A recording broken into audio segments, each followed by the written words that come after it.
To organized labor, the president pledged to continue providing support that will ease transportation challenges Nigerians are facing. In the State House, Jide Onifade, NG News. Similarly, Nigeria is set to key into the global shift to renewable energy with the rollout of auto gas, seen as the bridging fuel and the transition to zero-emission energy system.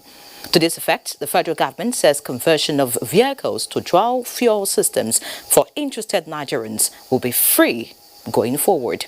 Lydia Sampson has more. Nigeria has been flaring a substantial proportion of the gas it produces, and this has taken the country far behind compared to other oil-producing nations in terms of gas conservation and utilization. This narrative has just changed for the better with the rollout of the National Gas Expansion Program. In addition to the huge economic benefits of auto gas cutting across the entire oil and gas value chain, it is the most popular alternative to the conventional petrol and diesel. Experts say the good news is that existing conventional vehicles can easily be converted to run on auto gas. Gas will create the industry, will power the industries. Gas, of course, can be converted to fertilizers, and fertilizer industries will power the agricultural industry. Gas can be converted to methanol, and methanol will power the chemicals industry. And of course, you know the power sector that can also be powered by gas. CNG and LPG are the cheapest fuel they can find for automobiles and other uses. Therefore, NNPC is completely supporting this, providing all the necessary infrastructure and resources to deliver on this. Of course, it's also our primary role to provide the combustion kits for all vehicles until other private sector people can come in. Our takeaway is that we are happy that we enable another business and we create another opportunity. The gas expansion program is expected to open wide many windows of investment and employment, followed by private sector participation. The marketing staff, the technician doing the conversion, which direct employment may be more than 10%, but based on 10% at 1 million per annum, automatically guarantee employment, direct employment to 10 million Nigerians. We will have to migrate from what we are doing to the new one. That is to say, we combat from the old system to the new system. The event also witnessed the handing over of mass transit buses to the Nigerian Labour Congress as part of agreement reached to cushion the impact of increase in petrol pump price. Which will call on the government to speed expanding to the rural areas so that everybody can benefit this. The rollout of the auto gas is said to have kick-started not just a new era in Nigeria's oil and gas sector, but a revolution that will empower millions through job creation. In Abuja, Lydia Sampson, MTA News. In other news, Vice President Yemi Osinbajo has reassured Nigerians of renewed commitment by the Buhari administration to achieve economic prosperity and address security challenges in the country. The Vice President said this at the palace of the Emir of Lafia, Justice Sidi Bagay Mohammed I. Aliyu Tijani Mohammed reports that Vice President Osinbajo also inaugurated a number of key projects. Vice President, who sympathized with the people of Nasarawa State over the killing of APC chairman Philip Sheko, among other victims of banditry and kidnapping, says the Buhari administration remains committed to end all forms of crimes and criminalities in the country. He says security agencies have been given orders to flush out criminals so that people can go about their legitimate businesses unhindered. And which is why the president has said that, he's taking a serious look at how to deal with the issues, especially around the randomness. Because, some insane person goes into a place and shoots people down. That's not the sort of thing that you are prepared for conventionally.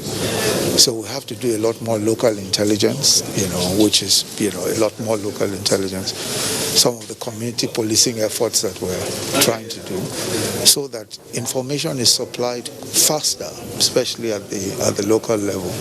Emir of Lafia, Justice Sidi Bagay Mohammed I, assured the Vice President that traditional rulers are working closely with government to address insecurity. At the inauguration of Job Fair for Youth and Diagnostic Center, Vice President Osinbajo says national government deserve commendation for promoting the well-being of the people. The Vice President also inaugurated Lafia VIP Lodge under private sector management to enhance revenue of the state. From Lafia, Aliu Tijani Mohammed, NTA News.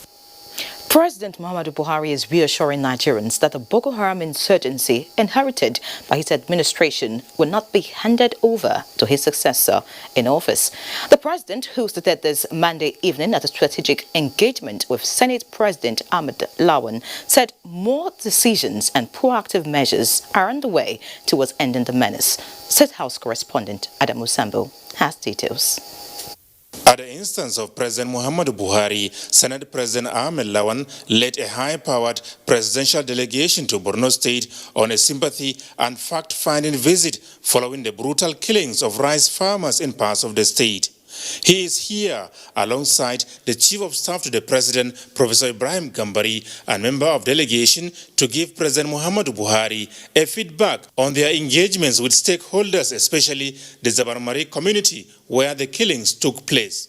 After their discussions that lasted about 1 hour, Senate President Ahmed Lawan told NTA News that President Buhari will not leave anything to chance in the renewed onslaught against terrorism and insurgency. Mr. President said he inherited insurgency and he will finish with the insurgency before he leaves office by the grace of God. He will make available as much resources as possible for our armed forces to be well prepared and armed to fight the insurgency that has bedeviled that part of the country.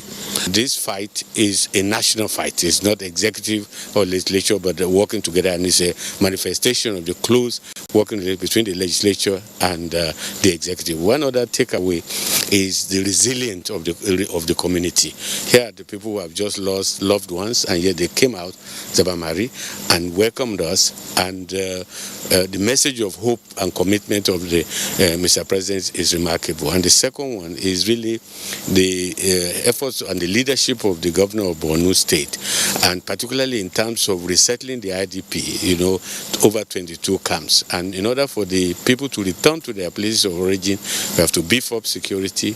We have to also try to assist them in terms of education for their children, health facilities for the people, and above all, means of livelihood.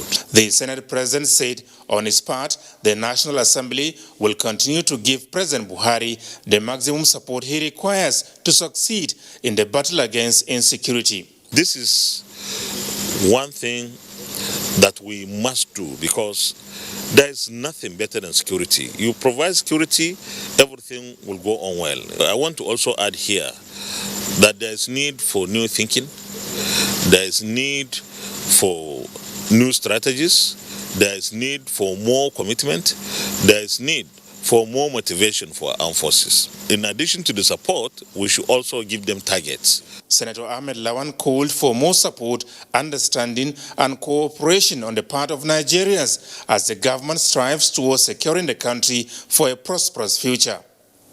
From the State House, Adamu Sambo, NTA News. Still on security, the Senate has called on President Muhammadu Buhari to immediately initiate processes that will see to the exit of the current service chiefs. National Assembly correspondent Ignatius Nkwo reports that this is sequel to a motion of urgent public importance by Senator Kashim Shettima, which also urged the federal government to probe the management of funds in the military. Senate reconvened into a closed-door session which lasted 40 minutes before legislative business of the day commenced. Issues of national security once again featured prominently on the floor. The motion by Senator Kashim Shettima representing Borno Central on the killing of farmers in Borno State over the weekend had some decisive resolutions. Urge the President of the Federal Republic of Nigeria to immediately initiate a transitionary process of phasing out the current overstate security chiefs and replacing them with new ones with new ideas and solutions. Enough of any excuses. People who have little or nothing to add should be shown the way out. People who have the capacity, the wherewithal, but probably lack the resources, will make the resources available. It urged the federal government through its concerned bodies to provide relief to victims of that attack, recruit 10,000 civilian joint task force in Borno State into the various security forces. When the civilian JTF were introduced, we had the security level drop drastically. So if we get this JTF that are properly trained, they should go to their areas. These 43 people or 67 now should be counted and compensation should be paid to them. 5 bills passed first reading. This includes the Police Service Commission Establishment Act Amendment Bill, sponsored by Senator Emmanuel Boacha. From the National Assembly, Ignatius Nkwo, NTA News. Similarly, the House of Representatives has passed a resolution condemning the killing of more than 40 farmers last Saturday on rice fields in Borno State. National Assembly correspondent Lafia reports. Last Saturday's killing of more than 40 rice farmers at Zabarmari in Borno State came up as a matter of urgent public importance, as raised by the entire House members representing the 10 federal constituencies of the state. The House resolved that a state of emergency be declared on the security sector. Despite the billions in resources and despite the giant strides and spirited efforts of the federal government and the countless lives lost, we still are at the mercy of murderers who offer only the promise of death. Yesterday, the President confirmed that this time around they should be taking to their constituents in the past that were offensive. Our farmers don't have to take permission to go to farm. We cannot be at the mercy of Boko Haram. Reach out to Mr. President, maybe through the leadership, and we'll talk to Mr. President and whoever is involved that action has to be taken. Not just action, more action must be taken proactively. The lawmakers also resolved to invite the president to the House for a brief on the security situation in the country. In another development, the House has resolved to investigate statements credited to a member of British Parliament over false allegations directed at Nigeria's former head of state, as raised by Representative Yusuf Gagdi. An institution like Parliament in the United Kingdom should not have made that statement without any evidence. The rehabilitation of the Upper Iweka Road, which links the 4 geopolitical zones to southeast and south-south through a motion from Obinna Chidoka, was supported by the House due to its economic importance. Among bills that passed second reading are a bill seeking establishment of additional campuses of Nigerian Defense Academy to accommodate more youths wishing to join the armed forces, sponsored by INEC and Umana, and the bill from Roland Igbakwa, which seeks amendments to the Power Reform Act to compel electricity distribution companies to reimburse any consumer that incurs expenses in maintenance of electricity. From the National Assembly, Lafia, NTA News. Meanwhile, the federal government has maintained that the killings in Borno State is not a true reflection of the successes the military is recording in the fight against insurgents in the northeast. Information and Culture Minister Lai Mohammed said so at an interactive session with online publishers in Lagos. Anthony Forson has details. Going after soft targets is an act of weakness and desperation by terrorists.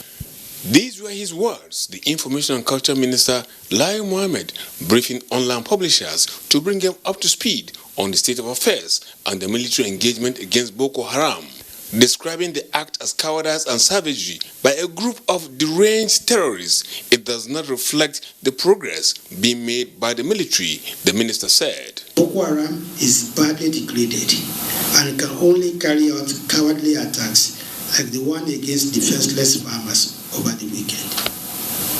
We urge Nigerians not to lose hope in the capability and commitment of the military to round the terrorists. Reacting to the British parliamentarian's position on the situation in Nigeria, Lai Mohammed said it is most disheartening. The parliamentarians in a country with a history of upholding the finest ideals of democracy will act in such an uninformed manner on an issue such as answers.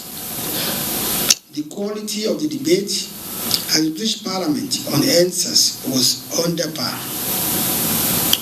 Fake accusations based on fake news and disinformation were leveled against the federal government by poorly informed participants at the debate.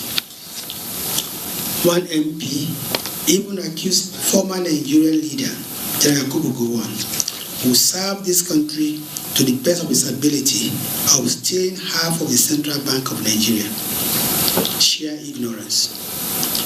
The flippant MP, who unfortunately chairs the Foreign Affairs Committee of the British House of Commons, did a great disservice to himself, the committee he chairs, and the entire Parliament by allowing himself to be misled by fake news. On CNN, the minister simply said, an international broadcaster like CNN was misled by fake news and disinformation. But CNN has itself to blame for relying on unauthenticated videos, which it took from social media. Now CNN is seeking to save face by trying to clarify its report, which was not only inaccurate, but failed the simple test of balance and fairness. The minister restated the federal government's position and support for the military, asking Nigerians to form a common front to encourage the nation's military in their quest to protect lives and livelihoods. In Lagos, Anthony Forson, NTA News.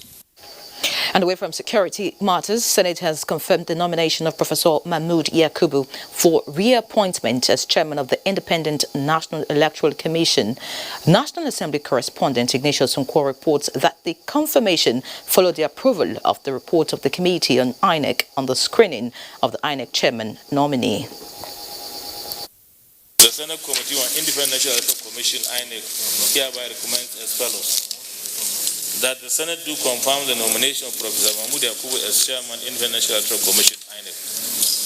And having gone through these 5 years, as it is with the practice even in the parliament that we cherish ranking senators or members of House of Representatives because they have a lot of experience. And I think Mahmood has acquired same. I stand today to support this nomination. The chairman is a chairman who recognizes the limitations placed on INEC by the enabling law, which is the Electoral Act. Will the Senate confirm the nomination of Professor Mahmood Yakubu for appointment as chairman, Independent National Electoral Commission, INEC? Those in favor say aye. Those against say nay. The ayes have it.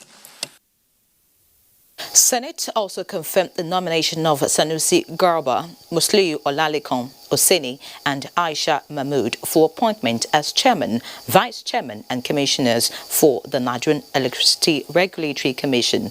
Meanwhile, the National Assembly has received executive communication for the consideration of the Finance Bill 2020 as a crucial document for the implementation of the 2021 budget. You're watching the Network News at 9 on NTA. Ending HIV and AIDS, stakeholders advocate testing, treatment, and private sector ownership.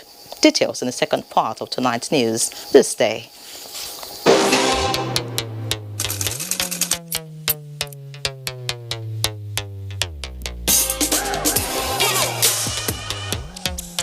Can get all the nutrients that we need from plants.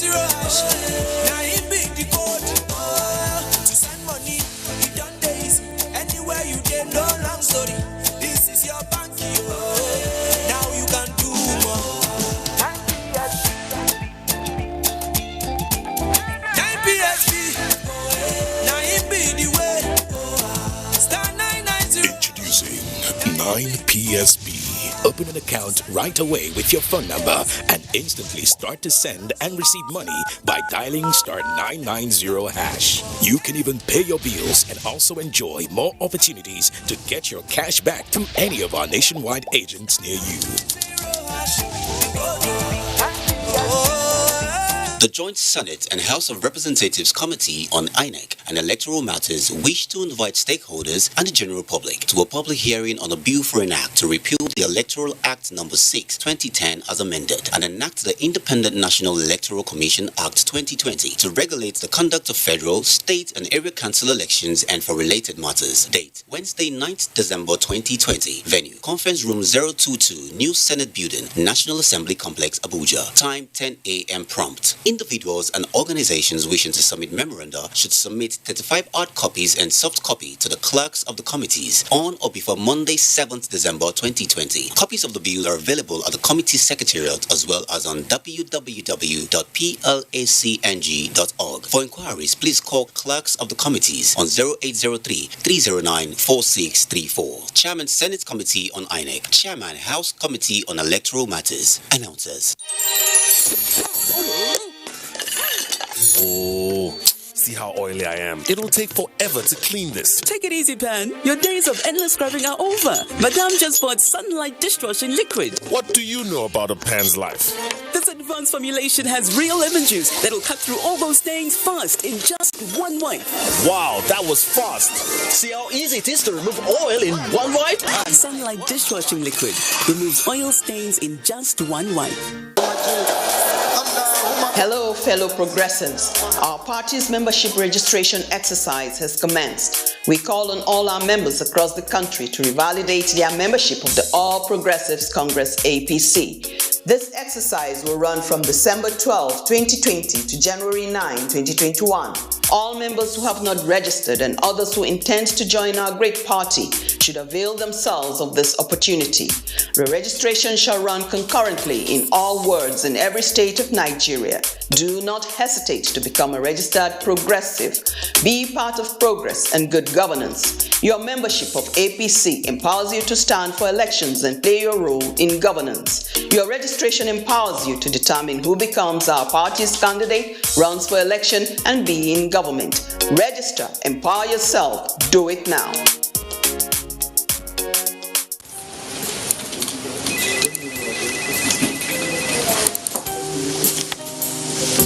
Small beginnings, only stepping stones to bigger things. That's our philosophy at Premium Pension. And so no matter the size of your money, our team of expert fund managers invested wisely and actively to make sure your money is always working as hard as you do. After all, the things we're building today can help shape your future in the long run. And with the right partner by your side, the one thing you're sure to do is soar. Premium Pension. Active today, premium tomorrow.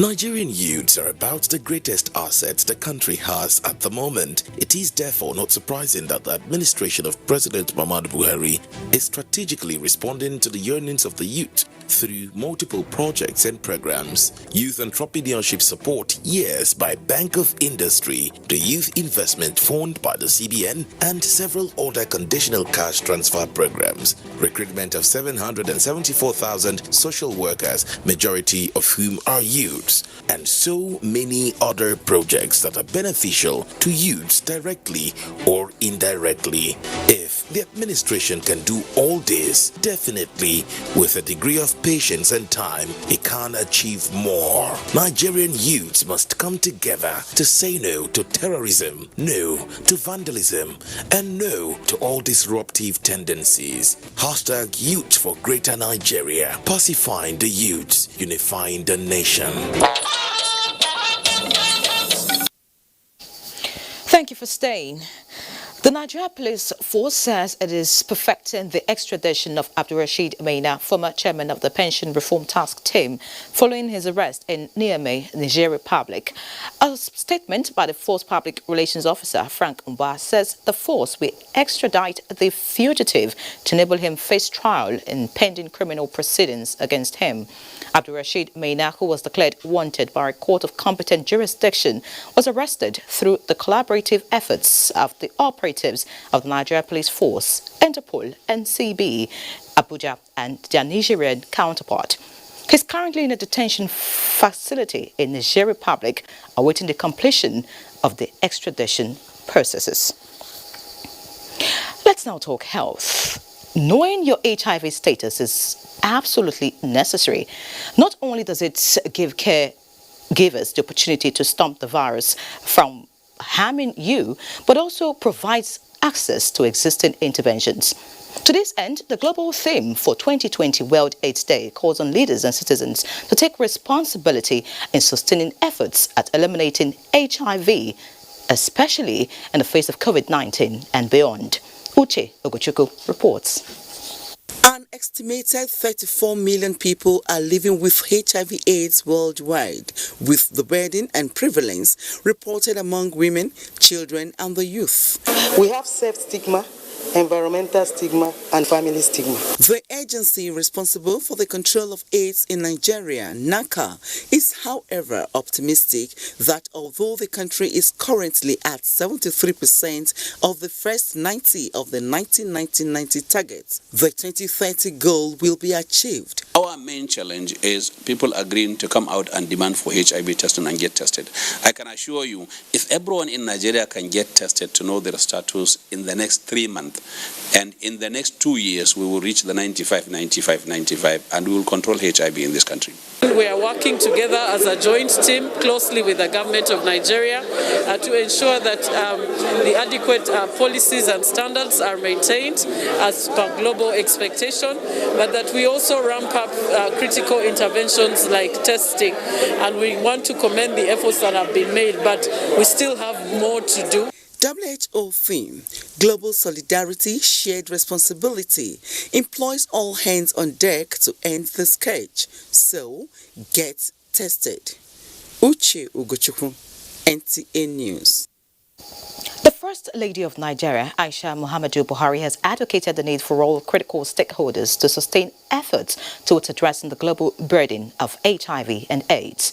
The First Lady stated this in a message at an event to commemorate 2020 World AIDS Day, organized by the African First Ladies Peace Mission in collaboration with Future Assured and Embassy of the People's Republic of China in Nigeria. State House correspondent Aliyu Kabir reports.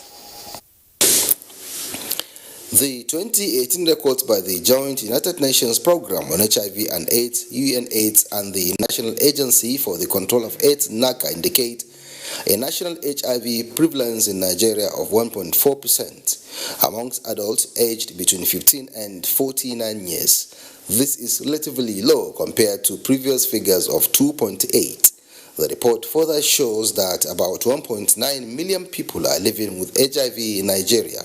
Sustaining the progress so far towards achieving zero HIV infection and discrimination were the focus of this year's World AIDS Day, with a theme ending HIV and AIDS epidemic, resilience and impact, while emphasizing the need for concerted effort to strengthen advocacy towards bridging the gap of those without access to related health services and cure for the epidemic. The First Lady of Nigeria, who is also HIV UN Ambassador, in a message has called on the need for proper funding despite the threats posed by COVID-19 pandemic.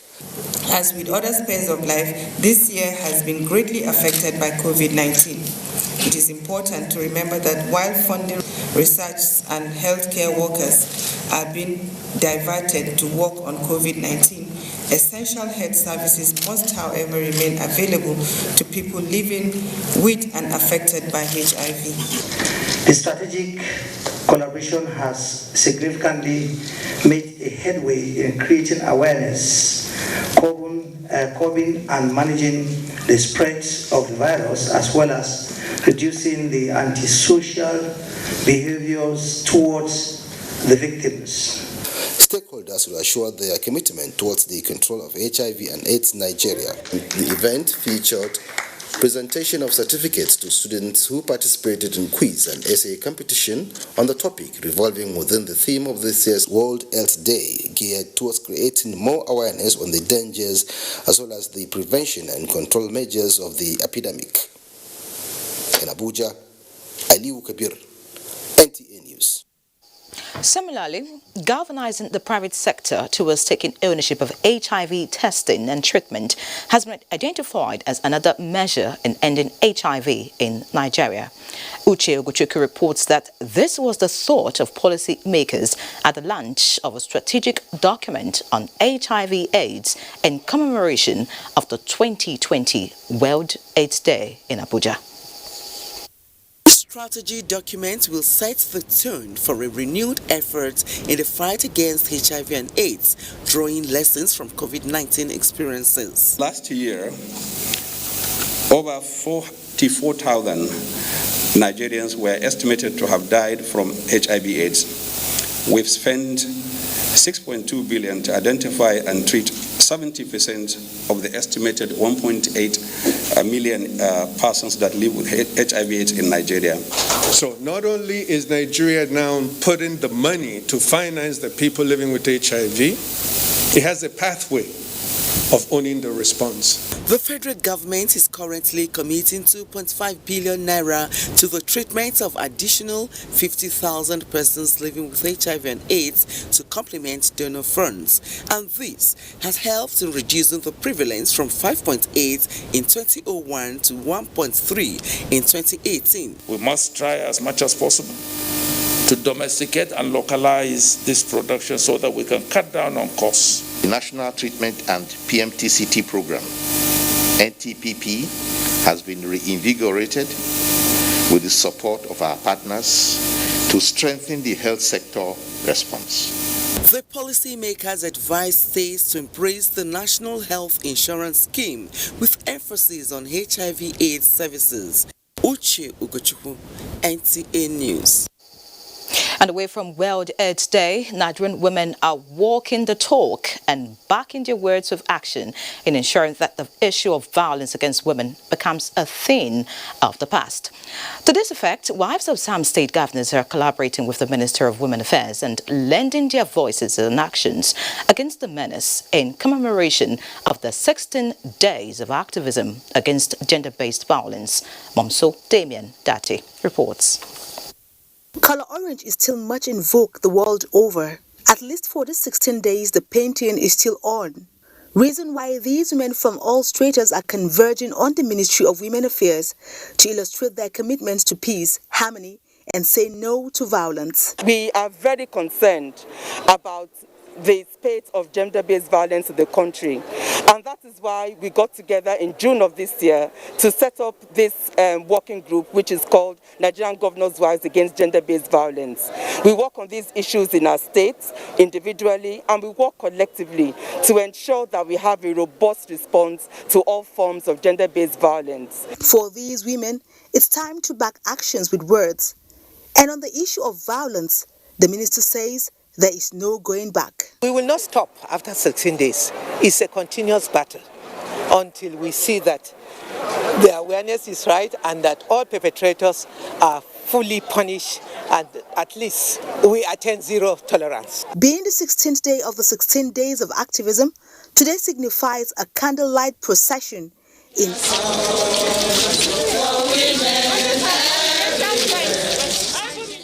honor and memory of all the women and girls who lost their lives to one form of violence or another. In Abuja, Momso Damien Lati, NTA News. Thank you, Momso. The Minister of Humanitarian Affairs, Disaster Management and Social Development is leading the campaign to mark this year's International Day for Persons with Disabilities, celebrated yearly on the 3rd day of December. Ruth Aguela reports that the campaign raises awareness for persons with disabilities while promoting equal opportunities for them. The popular popular saying, no one knows where the shoe pinches, but he who wears it, best describes the daily struggles faced by persons with disabilities in different aspects of their lives. To ensure an inclusive society for persons with disabilities, the Ministry of Humanitarian Affairs, Disaster Management and Social Development is holding this briefing to mark the International Day for Persons with Disabilities. The theme for this year's International Day of Persons with Disabilities is building back better toward a disability inclusive, accessible and sustainable post-COVID-19 world. The federal government will continue to be disability sensitive in supporting and providing a conducive environment towards promoting the participation of persons with disabilities and their leadership to enable a fulfilled life with meaningful contributions to societal growth and development. For the ministry, the coming on board of the National Commission for Persons with Disabilities is a clear demonstration of government's commitment to ensuring a better society for all. In Abuja, Ruth Aguela, NT News. The Federal Ministry of Youth and Sports Development and the Industrial Training Fund, ITF, have signed a memorandum of understanding to train over 23,000 youths in 21 trade areas across the country. And the Young Gang reports that the training is part of the current efforts by the federal government to retool Nigerian youths and more productive businesses. The signing of the MOU is in line with the mandate of the Industrial Training Fund and the Federal Ministry of Youth and Sports Development towards providing interventions intended to impact the economy through skills development and entrepreneurship. To this end, the collaboration termed Youth Development and Entrepreneurship Program will cut across the 36 states of the Federation, including the FCT. The program will expose the trainees to new trends in technology with a hands-on experience. It's going to be continuous. The government is in a hurry to make sure that we upskill our youth, we support them, we place them on the path of entrepreneurship. And I think that's the future. We expect this will start before the end of the year. We've been able to draw up 21 trade areas that we can equip young Nigerian women and men. And that would mean 600 per state, including the Federal Capital Territory of Abuja. So in 3 months after the training, should be able to get 23,000 young Nigerians trained for employability or to be self-employed. The collaboration will help in tackling unemployment challenges of the huge population of Nigerian youth in Jos, Indenyan and the Abuja, NTA News. The Nigerian Civil Aviation Authority, NCAA, has issued an advisory circular to caution pilots, airline operators and others on severe dust, haze and fog phenomenon prevalent in Nigerian airports. In a statement by the General Manager, Public Relations, Sam Adurogboe, the agency explained that adverse weather condition is expected in the southern parts of the country in December, in addition to early morning fog, which might also be experienced in the months ahead, especially along the coastal areas. The statement further urges traveling public to exercise restraint and show understanding in this Yuletide season, as flights may be delayed or cancelled on account of weather situations. The NCAA further explains that it expects strict compliance with this advisory circular, as violation will be viewed seriously. President Muhammadu Buhari has approved the appointment of Imam Suleiman Ibrahim as the new Director General of the National Agency for the Prohibition of Trafficking in Persons, NAPTIP. A holder of BSc Sociology, Masters of Arts Management and Masters of Business Administration MBA degrees, Mrs. Suleiman Ibrahim hails from Nasarawa State. Until her new appointment, she was a member of the Nasarawa State Economic Advisory Council, as well as special advisor on strategic communication to the Minister of State for Education. All right, time now to have a feel of Lagos, where Dotun will bring our next report.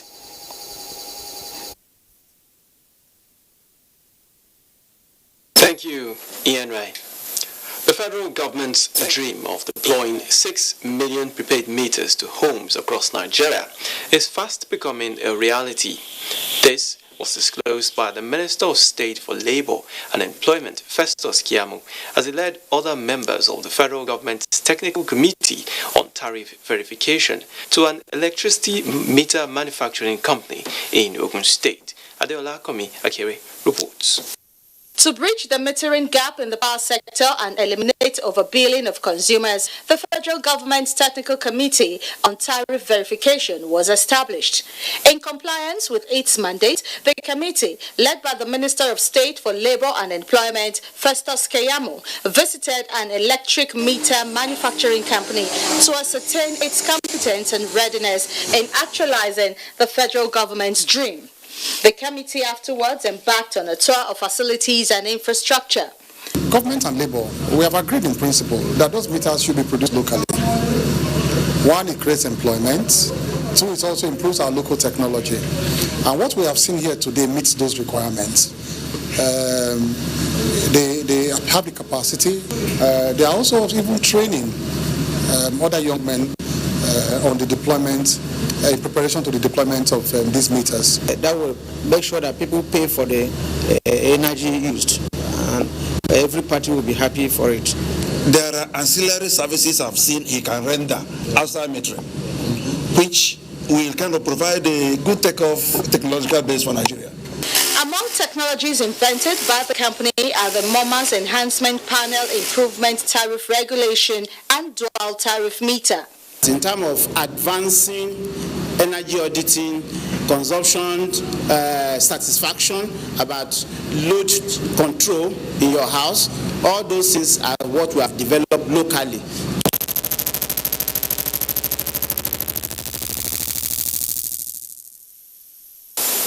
We sincerely apologize for the break in that report. Let's now take a break. The news continues shortly.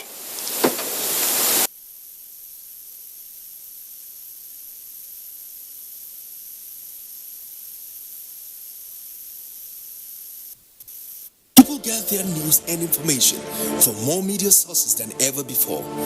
Some of the news and information given are fake, unverified, doctored, and manufactured to create confusion, stir disaffection, and cause disunity.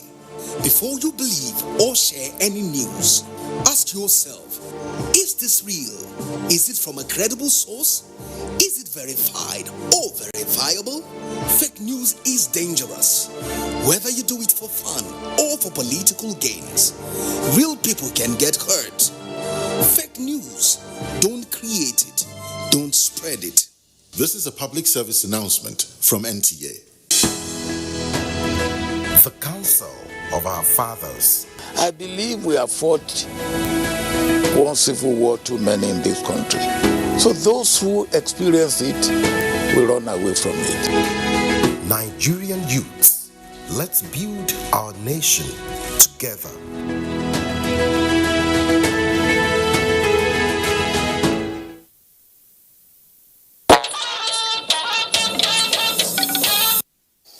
Welcome back. The process of achieving a realistic foundation for the desired ethical revolution the nation needs requires the buy-in of all Nigerians. The Independent Corrupt Practices and Other Offences Commission, one of the agencies saddled with promoting good ethical conduct, is seeking further major support for its anti-corruption fight. Olabode Arewa has more. 2020 has been an eventful year for the Independent Corrupt Practices and Other Offences Commission, one of the anti-corruption agencies spearheading the fight against graft in the country. The agency held a media interaction where it gave a scorecard on the implementation of its initiatives like the Open Treasury Portal, the Ethics and Integrity Scorecard, as well as efforts to recover assets from corrupt individuals. The chairman of the ICPC, Professor Bolaji Owasonye, SAN, said the agency has upgraded its forensic unit in response to emerging trends in financial crime. The second major thing that we introduced is a sort of peer review scorecard called the Ethics and Integrity Scorecard of MDAs. Media executives at the party are of the belief that further enlightenment of the public is required on the benefits of good ethical conduct in public and private life. Again, I'd like to know the level or the sort of partnerships that exist between you and the other anti-corruption agencies. The ICPC, there should be an institutional memory. It shouldn't be about the tenure of a particular person. Mina in Enugu has the next report. Mina, it's over to you. Thanks to you. Good evening and welcome to Enugu. Agricultural sector has received a boost in Anambra State with the inauguration of some federal government and international fund for agricultural development assisted projects executed with the support of Value Chain Development Program VCDP and the state government. Chinyere Fesio Koe reports. That was the inauguration of the Cassava Processing Center Mbako in Oka North local government area, remodeled by FGN, VCDP, IFAD and Anambra State government to improve the livelihood of farmers, create more job opportunities and enhance community development through adding value to what they are producing and make them more acceptable to buyers. Solar-powered borehole was also constructed at this point to facilitate the job of the cassava producers and processors. Giving us inputs, fertilizer and so on. And this year they promised to give us money. So we are so happy that the water is being commissioned today. And we also solicit with you, sir, please, to see how you can hasten the processing center. The National Program Coordinator of IFAD VCDP and his team proceeded to Umeri in Anambra East local government area for the inauguration of ultra-modern cassava processing unit with solar-powered borehole and dryer. The state project coordinating unit of Anambra State has done an excellent job. I'm very much satisfied with what they have done. So this is one of the way out where we encourage the communities by giving them facilities like this and then giving them equipment at least to be processing. From Osinbajo, Chinyere Fesio Koe, NTA News.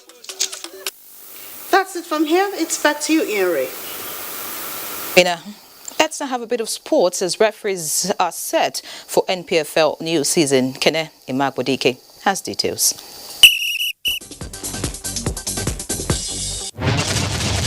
General Secretary of the Nigerian Football Federation, Mohammed Sanusi, has charged the Flying Eagles on making the nation proud in the WAFU B Under-20 tournament in Benin Republic.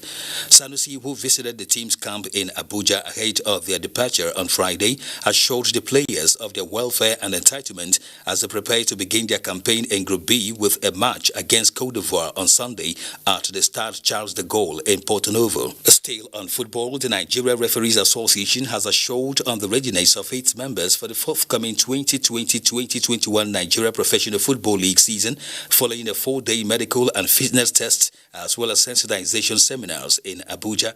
Olaleko Kilajolu reports that 110 referees are taking part in the program, which ends on Wednesday. We had a record last season, despite the fact that the season was not finished. About 250 matches were played as against 360-something games. And for the very first time, we had a record of about 37 away wins and about 76 draws, while we had home draws. That means something is happening to our league. And I can assure you we'll do better than that this season. Meanwhile, the Olympic Rings Monument has been reinstalled in Tokyo Bay after being removed in August as organizers ramp up preparations for next year's postponed Summer Games. The rings were later illuminated and the neighboring Rainbow Bridge lit up in a multicolored display as organizers looked to provide a symbol that the rearranged games can go ahead safely next year. The monument will remain in place next to Rainbow Bridge until the Olympics finish in August before being replaced with the Paralympics logo. Kenan Ima Aburike, NTA News. President Muhammadu Buhari sends heartfelt condolence to former House of Representatives member and gubernatorial candidate in Anambra State, Honorable Nicholas Ukachukwu, over the death of his wife in an auto crash. The president describes the death of barrister Mrs. Onena Millicent as a regrettable incident that has not only robbed the Ukachukwu family of a jewel, but also deprived society of the positive contributions of an entrepreneur, school proprietress, and pillar of support for her husband in his political and philanthropist activities. President Buhari prays that God rest the soul of the departed and also comfort those left behind to mourn her. Let's now have a quick look at tomorrow's weather prospect. Hello there, I am Theodora Itum. To the forecast, for Wednesday morning, dust haze in good visibility over the southern parts of Borno, Adamawa and Taraba, while other places in the north should be sunny and dry throughout the day. The atmosphere over the central parts of the country is expected to be hazy with sunny skies, while the inland cities of the south should have patches of clouds with sunshine intervals throughout the day. There are chances of morning thunderstorms over parts of Akwa Ibom and Delta states. Later in the day, thunderstorms are anticipated over parts of Lagos, Bayelsa, Delta, and Rivers. Stay tuned for the temperature outlook. Thank you for watching.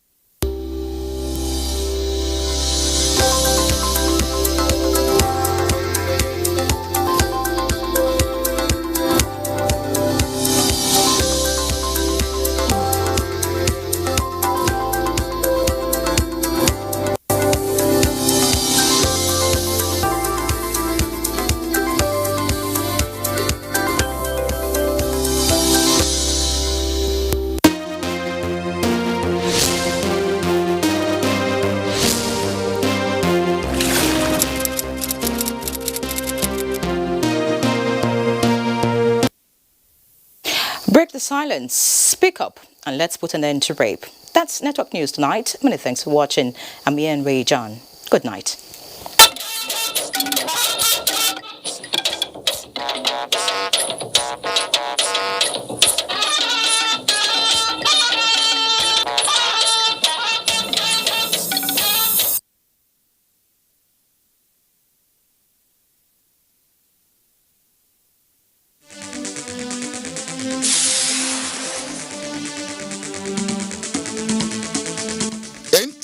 Tuesday Live, analytical, in-depth, educative, and interactive on national issues, accommodating all sides of opinions. We as a people have understood that we have to fight corruption before it fights us back. Poverty has a financial index, so it should be fought also with a financial weapon. Give it to the social investments program. It has been a very courageous battle.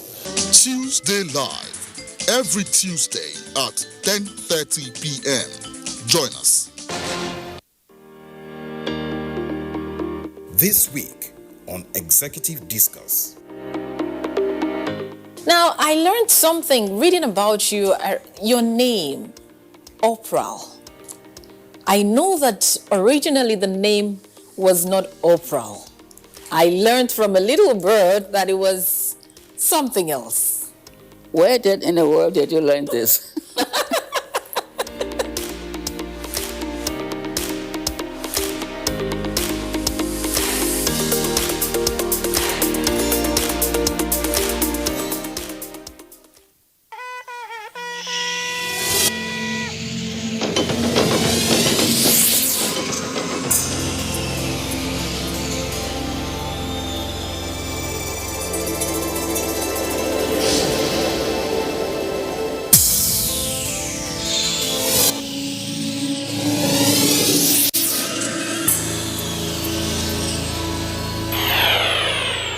NTA, you can't beat the reach. You can follow us on all our social media platforms: Facebook at NTA Network News, Instagram at NTA Network, Twitter at NTA News Now, YouTube at NTA News Online. Or visit www.nta.ng for live streaming, visit www.nta.ng/live. Now, you can stay updated on the go, be it on your TV, iPhone, laptop, or iPad, or download the NTA mobile application from your Play Store or App Store. NTA, you can beat the rich. Information is power. Everyone wants power. So feel powerful with the NTA News mobile app, the one-stop information center. Real news at your fingertip. Be the first to report by uploading first-hand information on the U Report link, and be the first to know by simply clicking on any of the links on the sidebar for headlines, domestic and foreign news, economy, security, politics, sports, and more. Stream live on your smartphone and tablets and stay connected. It's pretty easy. Simply download NTA News app from your Google Play Store and you're good to go. NTA News mobile app, your access to real-time information.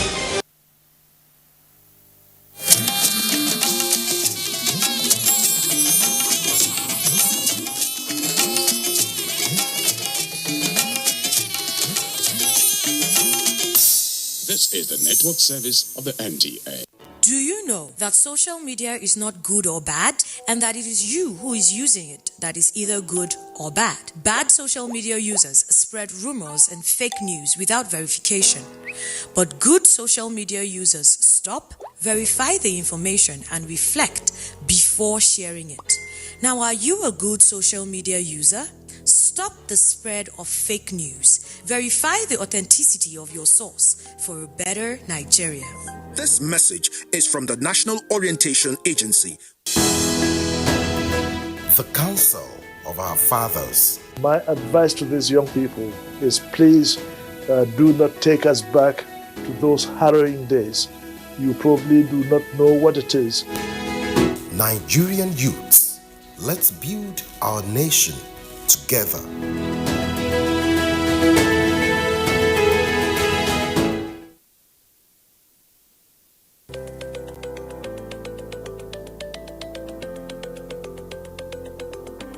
My name is Nando Jamda Muhammad Stevita Hussein Musa Roduna Joel Finji Said Musa John. I'm a carpenter.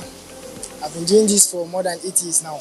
And I said that plantain na kai kimamin shekara uku. I've been selling my tomatoes for about 10 years now, and I do it for a better Nigeria. Ina wannan sana'ar lemu ne domin Najeriya ta ci gaba. Ina sa domin Najeriya ta kyau. And you can see how we are doing our small little work to make Nigeria great. As you can see, I'm a technician and I'm doing it to help myself and to help my generation. Ina zaune ne a plateau na business. Kuma ina yin wannan domin ci gaban ƙasar Najeriya. For a better Nigeria. This message is from the National Orientation Agency.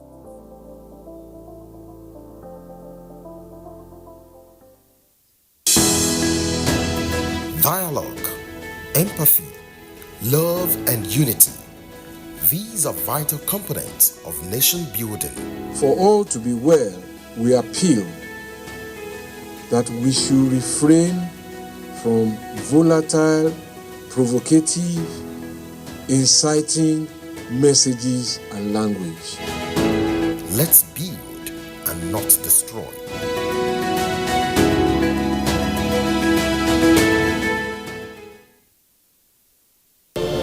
These days, people get their news and information from more media sources than ever before.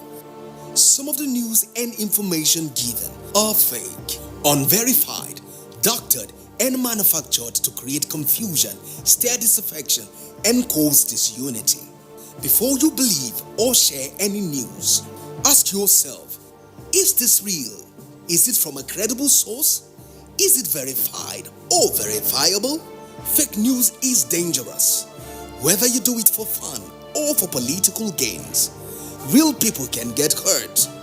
Fake news, don't create it, don't spread it. This is a public service announcement from NTA.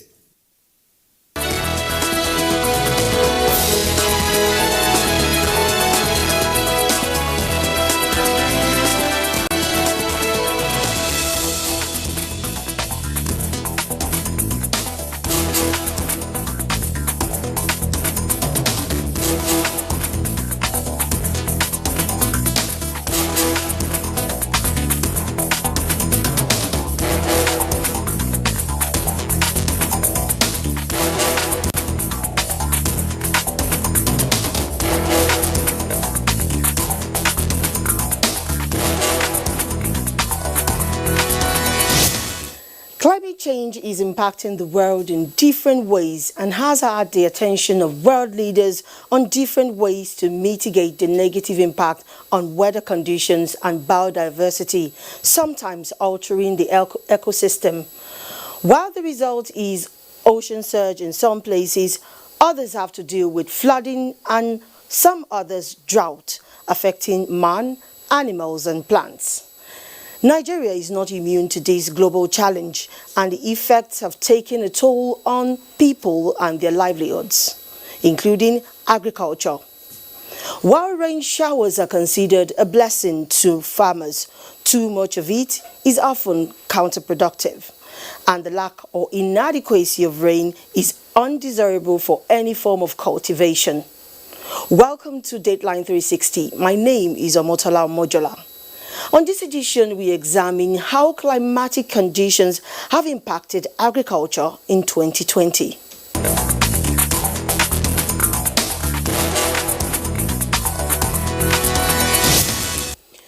We open this edition with a review of the 2020 planting season, looking at crops that thrived and those affected by environmental challenges. Our Agric correspondent Musa Babaliu reports that the 2020 rainy season was promising to Nigerian farmers as it had appreciable amounts of rainfall that was well distributed. Though the weather, he says, was accompanied by challenges like flood in the north and drought spell in the south, he reports that food production was generally appreciated by farmers. The 2020 rainy season came early as predicted by the Nigerian Meteorological Agency. Farmers took advantage of it and planted crops in good time. Most farmers were encouraged by the Central Bank's Anchor Borrowers Program to cultivate more crops.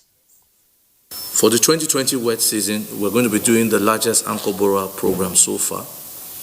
We're looking at financing over 1.1 million farmers in a single year. Combined hectarage of over 1 million hectares. We're also looking at output of 8.3 million metric tons. And we're going to be disbursing through the banks that are going to be participating in the program a total sum of 428 billion. The cropping season was disrupted by two major challenges. First is the outbreak of coronavirus, which disrupted the supply and distribution of farming inputs, especially seeds, fertilizers, and other farm inputs. Due to all this lockdown here and there, at the end of the day, people cannot go to the farm. People cannot go anywhere. No work. Dry season of farmers, they have no money. So many people run away because before you plant two muddles, you are going to 1,000. However, during the period, 27 states procured and distributed seeds and seedlings, agrochemicals, fertilizer, and other farm equipment to farmers. Major seeds and seedlings procured and distributed were maize, rice, sorghum, soybean, millet, sesame, cowpea, pepper, oil palm, among others. The minister takes the issue of food security and health of the population seriously. These seeds are being given to the beneficiaries free of charge, while other inputs given at 75% subsidy. Flood in northern parts of the country and dry spell in southwest and southeast and the north central zones between July and August also affected the cropping season. The flood submerged farms and washed away food produce that were ready for harvest. Major crops affected include rice, maize, millet, guinea corn, cassava, vegetables, as well as fish farms. Farmers here can harvest as much as 30 to 50,000 metric tons of rice within this area alone. We are going to experience zero harvest of this rice. I lost 2 major rice fields. My big farm, 100 hectares farm, is, as we speak, underwater. This has resulted in a drop in some major food crops in 28 states. A survey shows that rice production decreased by 3% in 28 states. Maize dropped by 1.55%, with final output estimated at 14.4 million tons. Sorghum 0.37%, cassava 2.47%. In spite of all this, there are a significant increase in production in some major food produce, like yam in Niger, Benue, Edo, and Nasarawa states. Cowpea, also known as beans, increased by 1.68%, with North Central and Northeast being the highest producers. The two regions produce 53% of the national output of beans. Soybean production also increased from 1.048 million tons to 1.148 million tons. Major producing states are Benue, Kaduna, Taraba, and Niger. Despite the drop in major food produce as a result of COVID-19 and environmental factors, food supply remains stable nationwide, apart from onions that is scarce due to fall in its production. Musa Baba Aliyu, Deadline 360.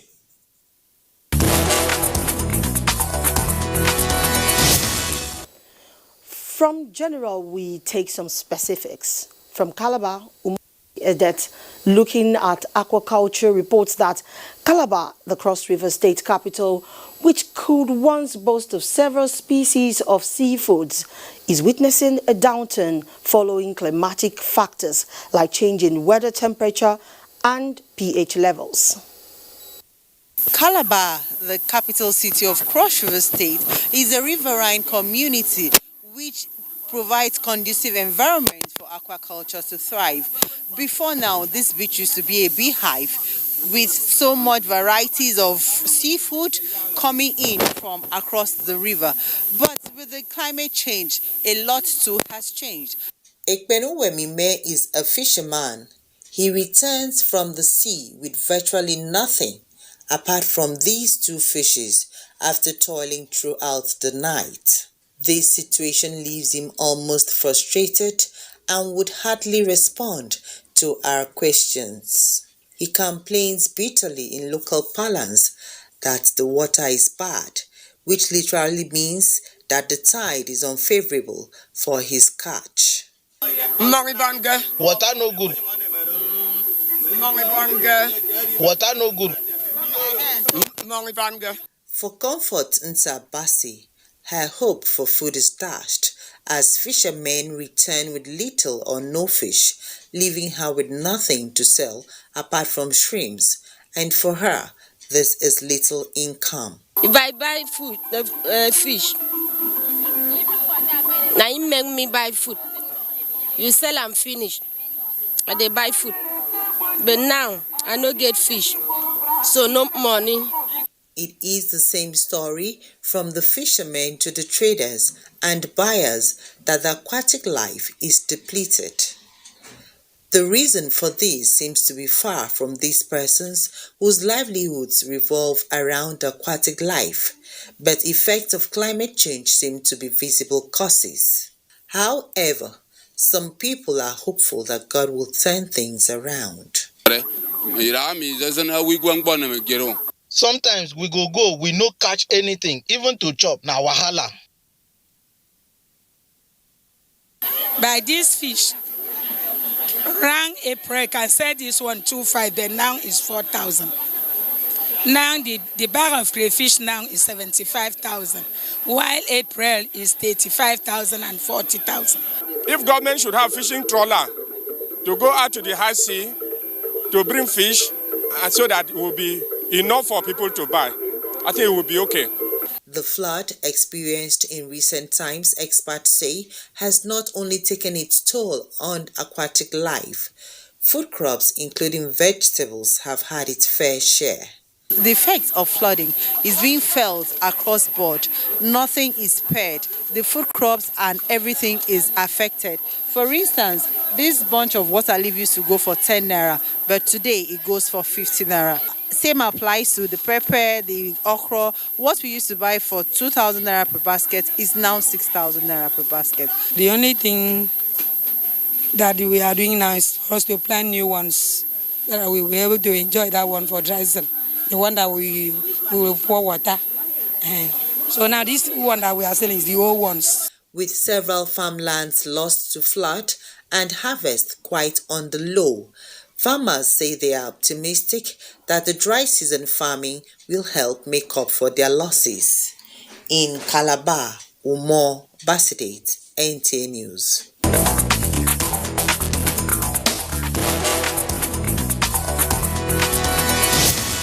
You want to know why onions is the new gold in Nigeria today? Then wait to hear from Abdullahi Umar, who reports from Kebbi State. Now we know that Kebbi is one of the most agriculturally viable environments in the country, and it's endowed with high soil fertility, vast farmlands, and economically viable rivers, which favors the farming of wheat, onion, rice, millet, among others. Though climate change has affected farm yields for this year, Abdullahi says stakeholders are not frustrated in their efforts to ensure bumper harvest soonest. Today, many people who are not hitherto rice farmers but just consumers have happily and willingly go back to farm. This has resulted in the massive increase in rice production, stoppage of importation of the produce, and the establishment of small and large-scale rice mills. The massive rice production in the state has really been instrumental to the rice revolution in Nigeria. However, the massive rice production in the state is under threat as a result of the recent devastating flood recorded in the 11 local government areas of the state. The losses incurred especially by rice farmers in Kebbi State were colossal and immeasurable. They run into billions of naira. Thousands of hectares of Fadama rice farms were not also spared by the ravaging flood. Statistics by the Kebbi State Emergency Management Agency shows that the flood submerged over 450,000 hectares of rice plantation in the lowland and over 50,000 hectares of millet, sorghum, maize, and sugarcane plantations, among others. In 2020, Nigeria experienced one of the worst flooding in recent years, especially the huge damage it has caused rice farms in Kebbi State. Although flooding is a fallout of the climate change crisis facing the globe, with concerted efforts, government can mitigate the crisis. Governor Abubakar Atiku Bagudu, in a statewide broadcast, outlined some measures by the government to close the gap created by the flood disaster.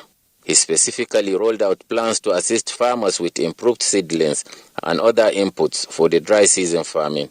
We can do much more, and we are mobilizing resources from the central bank, from our development partners, to ensure that we have a robust response to the flooding, and we are confident that the resilience of our people will be energized and will support us in compensating for what has been lost and in fact achieving much more. Onion farming, which is also one of the major agricultural activities of farmers in Kebbi State, particularly among Aliru people, is now scarce, unlike last year that there was bumper harvest with abundant supply at affordable price. The scarcity of the farm produce, according to the National Secretary Onion Producers Association of Nigeria, attributes 3 factors to the disappearance of surplus onion in the market. These include restriction of border movement due to COVID-19, invasion of onion pest, and flood. Last year, when we planted, there was this pest that attacked our onion, and that pest now affected our produce. We could not control it. The following planting season, the same pest attacked us, but this time around, we have taken adequate measure. We are assuring our customers, consumers, buyers from different parts of the country to Aliru, Brini, Kebbi, that God will be on our side. We are going to tackle all these challenges. He assured of abundant supply this year as measures have been put in place now that they have commenced the planting season of the product. In Benin, Kebbi, Abdullah Omar Ilalu, NTA News.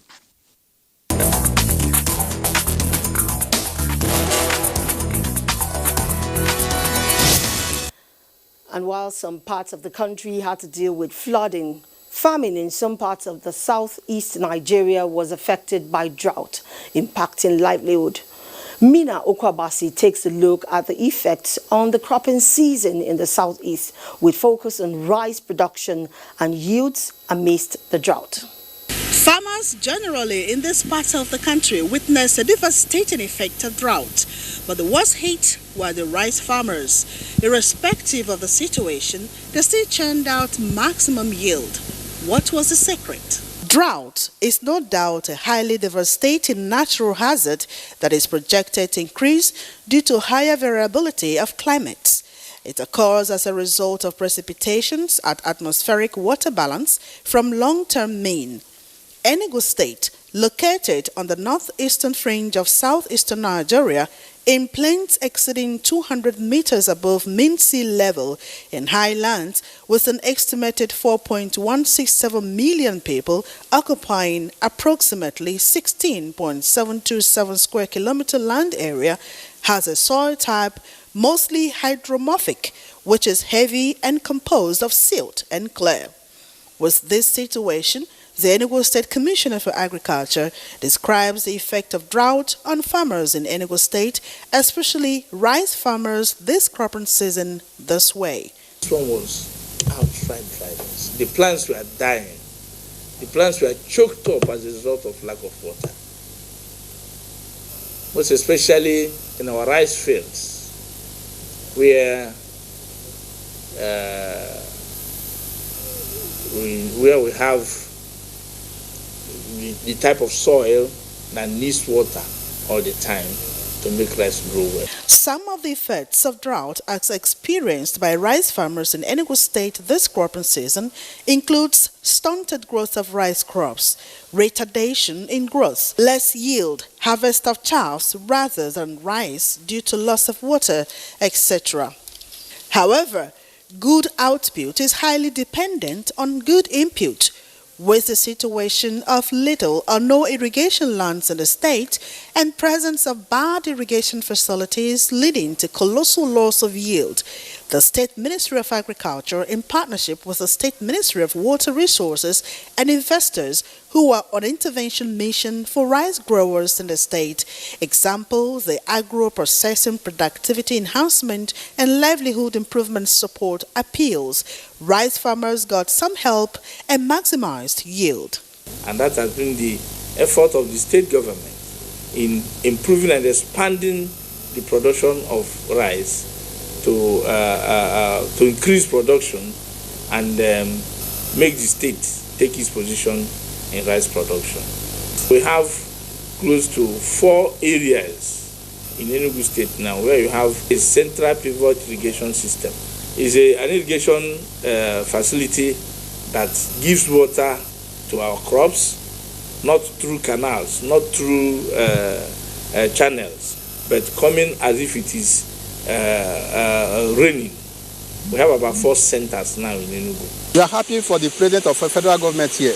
When this project is being completed, our life will come back again. Well, if a well laid out irrigation system is the antidote and solution to drought, then it is imperative that it be put in place to curb this devil called drought and ensure food security in the east and the country at large.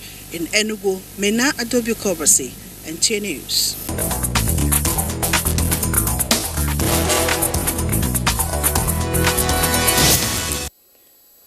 The influence of climate on the productivity of food crop cultivation cannot be overemphasized, as changes in climatic conditions often pose challenges to farmers and can affect food sufficiency.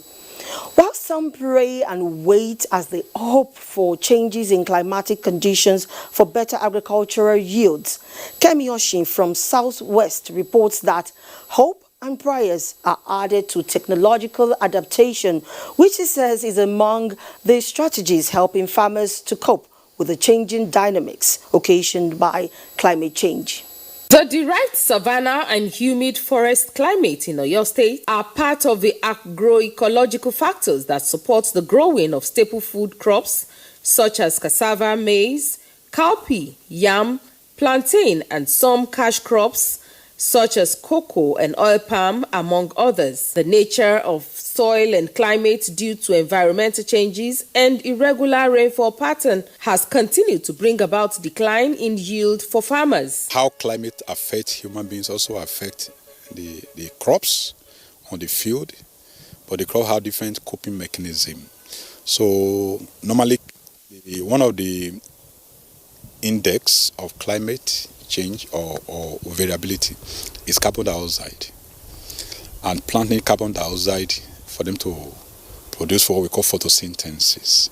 So it means that if the weather is too hot, there's a likelihood that it's going to affect the evapotranspiration. It means there's not going to be enough water for the crop to take from the soil that they are going to use with carbon dioxide to produce what we call photosynthate. Around June, let's say June precisely, we have a stoppage in rainfall.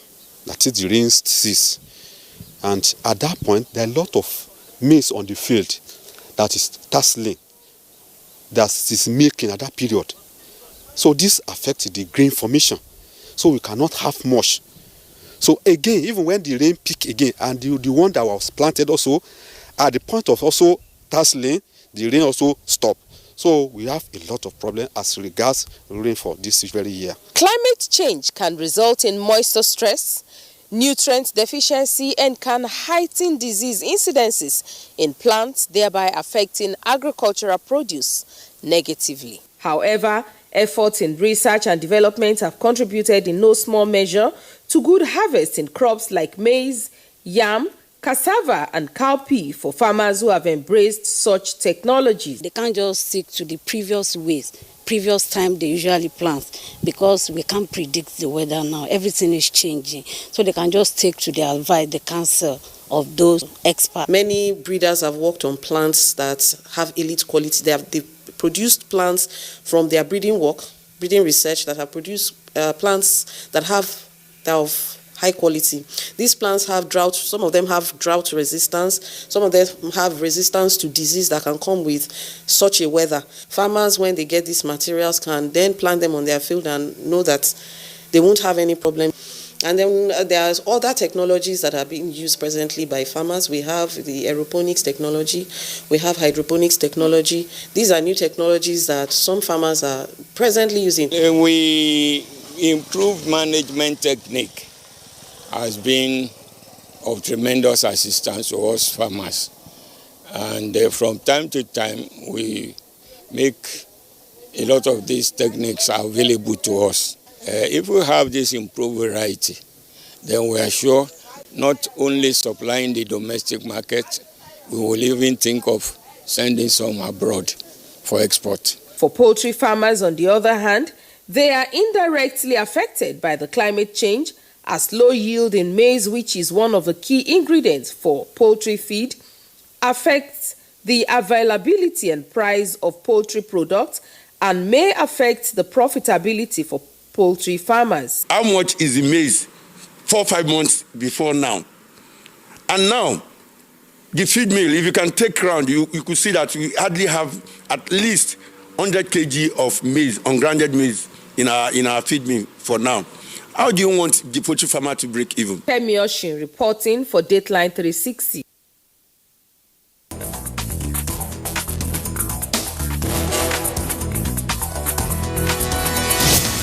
And that's Dateline 360 for this week. We thank you for your company and promise you another engaging experience next week. My name is Omotala Omojala.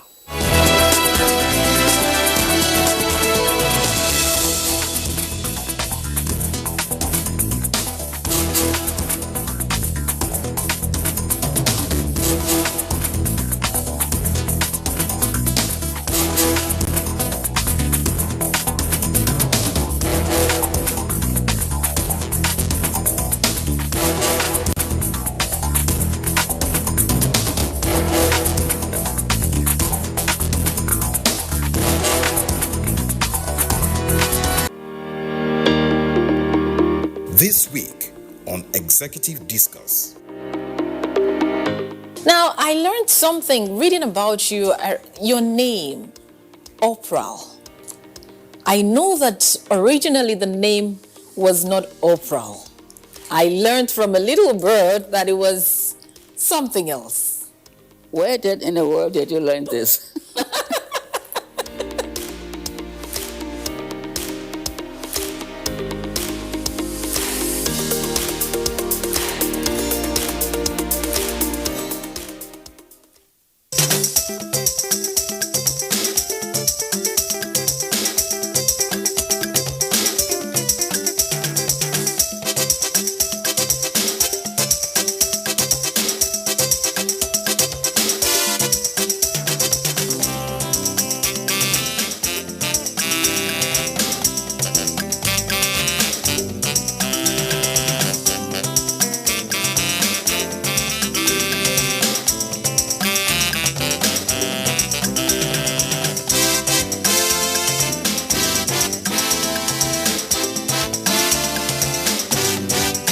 Hello and welcome. It's time for another interesting package of Everything Music. Angelina, you dey cool in my temperature.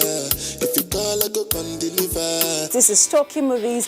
In times of old, the world was full of wonder. No! Stop it! Welcoming you to your weekend for today. Arise, oh compatriots. It's time to use our voice. Beyond 6 packs. Bills. Pay the bills. Keep paying the telephone bills. Keep paying my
Thanks for joining us on the program. I am Omini Udan.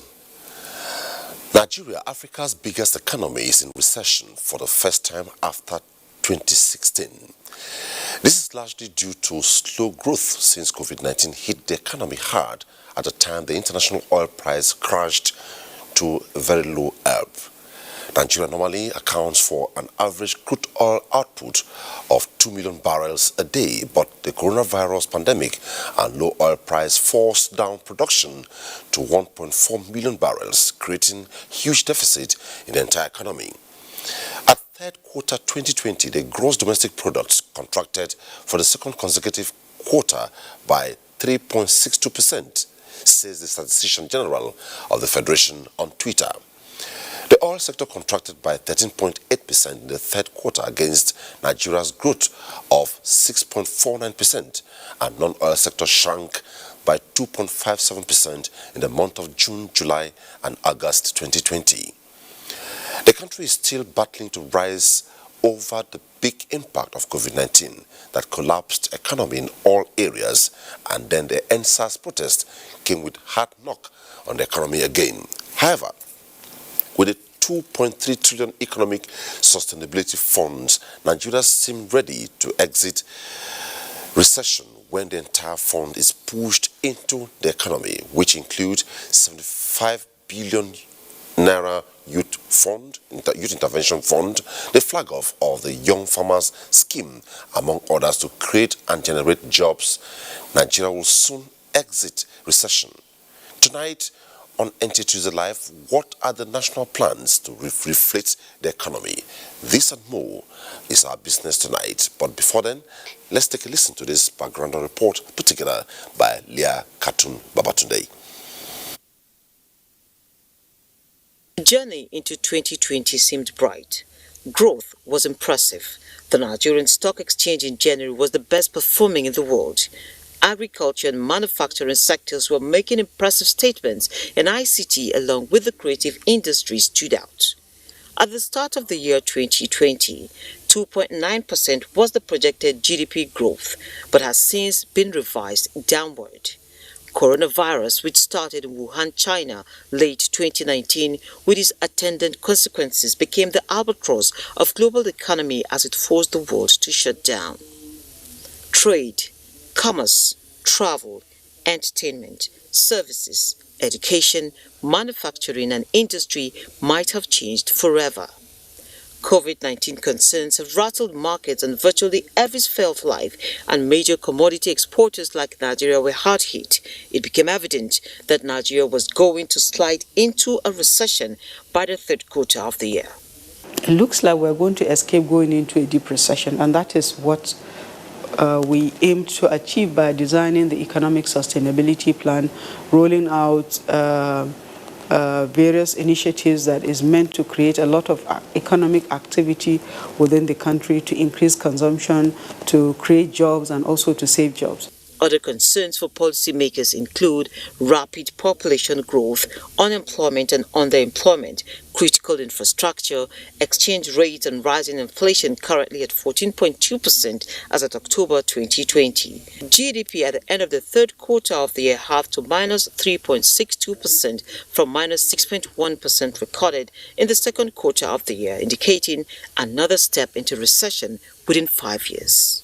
Nigerian fiscal and monetary policymakers have been responding to negative growth through unprecedented measures to prevent any long-term damage to the growth prospects of the economy through rapid stimulation. The overall objective is to restore stability to the economy, a process that involves providing assistance to households and businesses that have been severely affected by the pandemic across sectors. And the whole idea is to assist them to pay 3 months' salary of their staff who have been, so that they will not retrench people. We don't want anybody retrenched. Accordingly, the economy is expected to recover from the recession by the end of 2020, while the inflation is projected to moderate by the first quarter of 2021. Experts say Nigeria must make hard choices in getting the economy out of recession as expected by the first quarter of 2021. I think that development agenda that Nigeria has, has to be tackled with gusto and vigor, so that, the millions of jobs that the country needs can be created. Despite the challenges brought up by the virus, authorities say it offers a unique opportunity to build a more resilient economy that is better able to contain external shocks while supporting growth and wealth creation in key sectors. In Abuja, Leah Kotungbaba. Recession, national plans to reflate the economy is the focus tonight on Tuesday Live.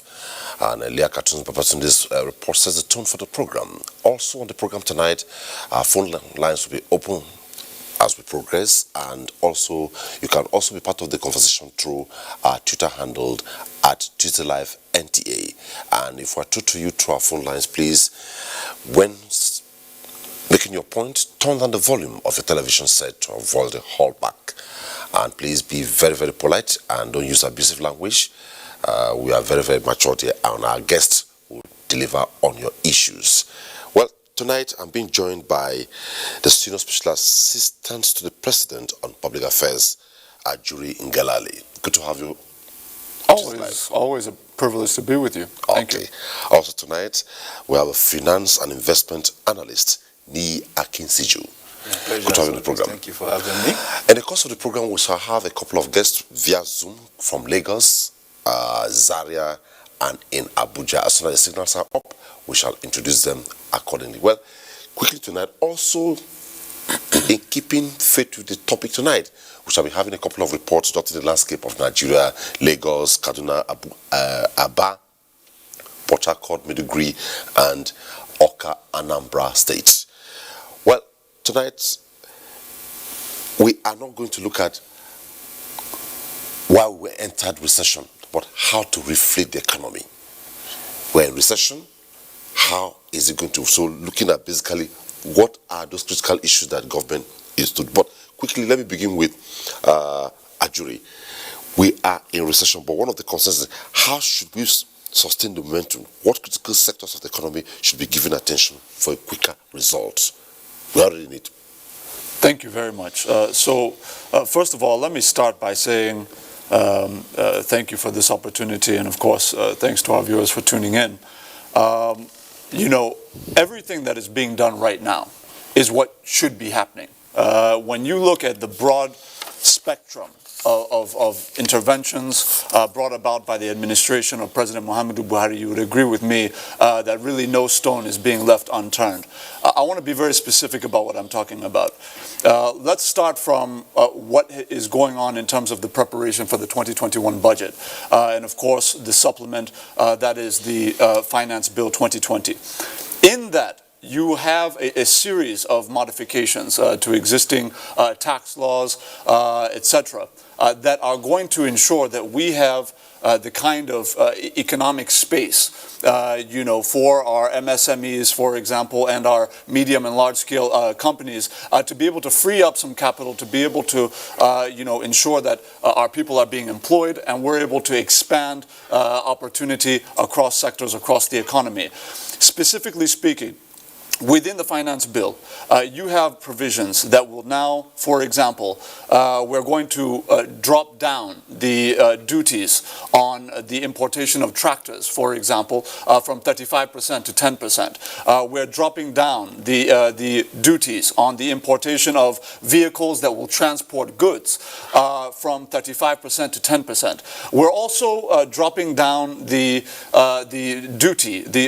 levy rather on vehicles transporting, of course, our people, cars, from 35% all the way down to 5%. All of this is to ensure that at a time when we have international oil benchmarks rising, and of course the impact on the pump price also going up, that our people have some kind of leeway in terms of making sure that the cost of transportation goes down. We believe that that is going to be very helpful in that regard.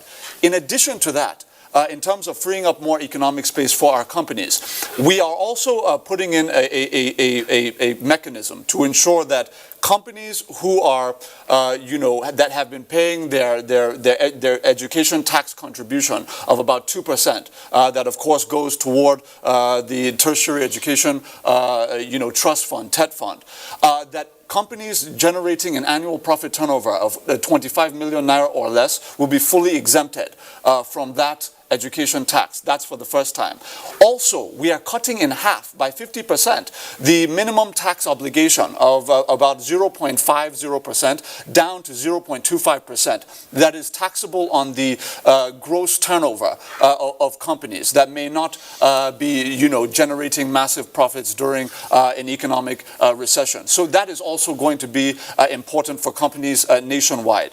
And I think it's also very, very important to note that even as these new interventions are being made in terms of the finance bill, already before now, you had the interventions from Finance Bill 2019, obviously dropping company income tax rates from, in fact, exempting all MSMEs across the country, particularly micro and small enterprises, from paying CIT. From paying, essentially allowing them to pay zero, whereas the medium-scale companies generating between 25 million naira and 100 million naira were now dropped their tax rate down by approximately 10 to 20%. So I think so many things have gone on, and there's still so much more that can be done. But ultimately, what it comes down to is the injection of funds across the economy that would ensure that the baseline, the foundation stones of our economy are upgraded. Particularly, you're looking at power, you're looking at energy, and you're looking at MSMEs, direct interventions for our MSMEs. To that, we have established a survival fund.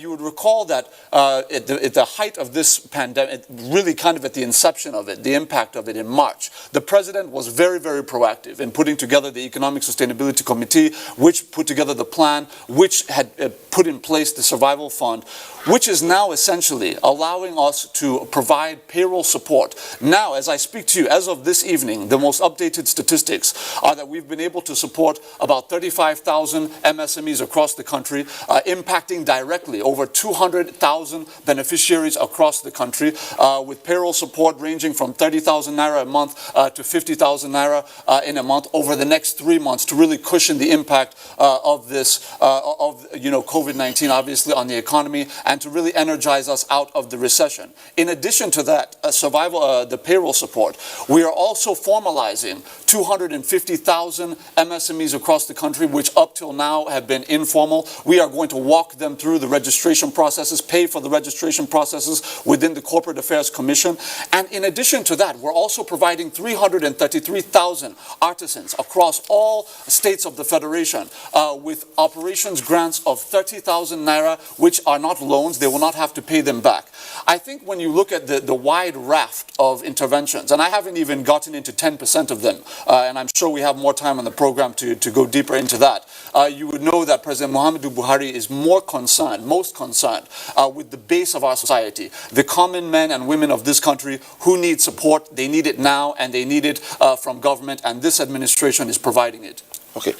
Now, before I go into a very technical angle now, quickly, let's just bend backwards a bit.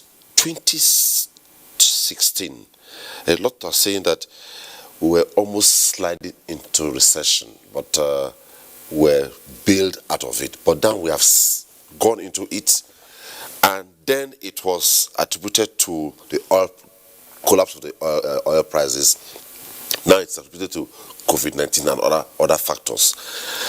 What would have been the magic then and now? Well, I think it's about first commitment and, of course, deploying the right policies. In 2014, we had 2014 specifically second quarter.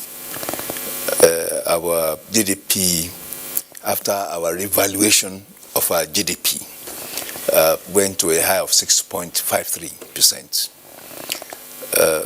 But I think just 2 or 3 months after, price of crude oil started sliding in the international markets, and at that first sight of such slide, GDP figures started falling too. We went to 5.29 or something. But from that third quarter, by second quarter 2015, we had gone to 2.35. So we had actually lost more than 3 percentage points, 300 percentage points between second quarter 2014 and second quarter 2015. Thankfully, the President Muhammadu Buhari, was ushered into office, and in his first quarter after the swearing in, the economy rebounded. The figures came back to 2.85 from 2.35. Came back to 2.85 third quarter 2015 and on to 2.11 fourth quarter 2015. Then the crude oil price became even more, how do I call it, more volatile, It went to as low as $26, $27 at the point in time. And of course, the Niger Delta crisis also commenced at that time, bombing of crude oil pipelines and all that, so much that our daily production that was set at 2.1 million barrels a day fell to as near as 500,000 barrels a day, and of course we are still dependent on crude oil sales for our foreign exchange mostly.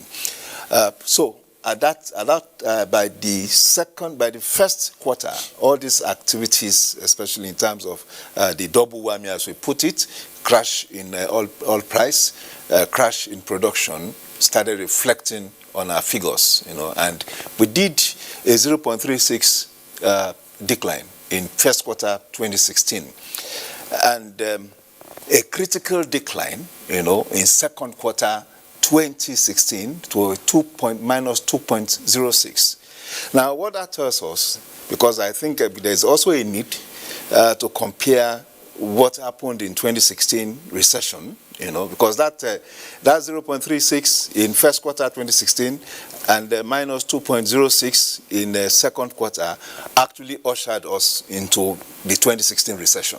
Now the difference that we have now is while you had a steeper decline in 2016, you are actually experiencing a growth out of that recession, out of the valley, because your recession is like a valley, So we, rather than go steeply into the valley, we are now mounting out of the valley, because our figures in second quarter 2020 was 6.10%, negative 6.10. That was our figure second quarter 2020. Now our figure now is 3.62. Yeah. So it's actually, we have actually recorded a growth of 2.48%. That's a growth, So if the finance minister is saying we will be out of a recession in fourth quarter 2020 or latest first quarter 2021, I think she knows why she's saying that, you know. And I think the whole thing also needs to be historically looked into. I mean, for those of us that follow the economic activities of this jurisdiction, I would say that it's as if the government was preparing for a time like this, you know, because it is not just about policies that are being deployed now. It's actually about restructuring, making effort to restructure the Nigerian economy, you know, over time. And that started since 2016. Don't forget, by 2016, we had the first social intervention programs, you know, and that triggered the first effort to target inclusiveness in our economy. And if you know economy survives without deliberately creating or triggering inclusiveness of the poor and vulnerable, you know, and formalizing them into the economy. So that started during that period. But more than that, you also have a relationship between the fiscal and the monetary authority, the government, the executive arm of government, and the central bank working together. In the last 3 years, I can tell you that I have witnessed a form of monetary authority activism that I have not recorded in Nigeria before now. One, the basic purpose of banking is to properly intermediate, you know, between deposits and withdrawals. And in between is to direct funding to the productive sector. Over the last 30 years, and I've been in business over the last 30 years, I can tell you that has not been the case with the Nigerian banking industry. The Nigerian banking industry had always been focused on two things: fast returns, fast turnover on sources, you know, directed at any form of business. So the maximum, until lately, the maximum you could actually secure from the Nigerian bank was 90 days. You know, if you are a big business, perhaps you can do 6 months. But when it's 6 months, they tell you it's going to create a burden, you know, on their balance sheets. Now, going forward, we have seen between September last year and October this year has been a most historic creation of credits in the public space.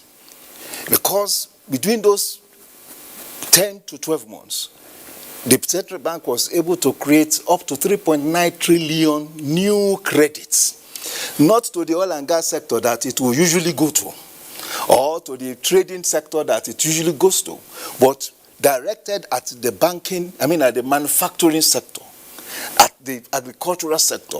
And these are the real sectors, at the mining sectors. These are what we call the real sectors, you know. Now, a major figure that impresses me at this time too, in the figures we have, the third quarter figures we have, is the figures on construction. Construction had perennially, over the last 7 quarters, been negative, you know. But we have seen, even during this so-called recession, we have seen construction come up from a 31% decline, you know, to 2.51 growth. Now, what that tells you is that money, you know, is being directed in that sector.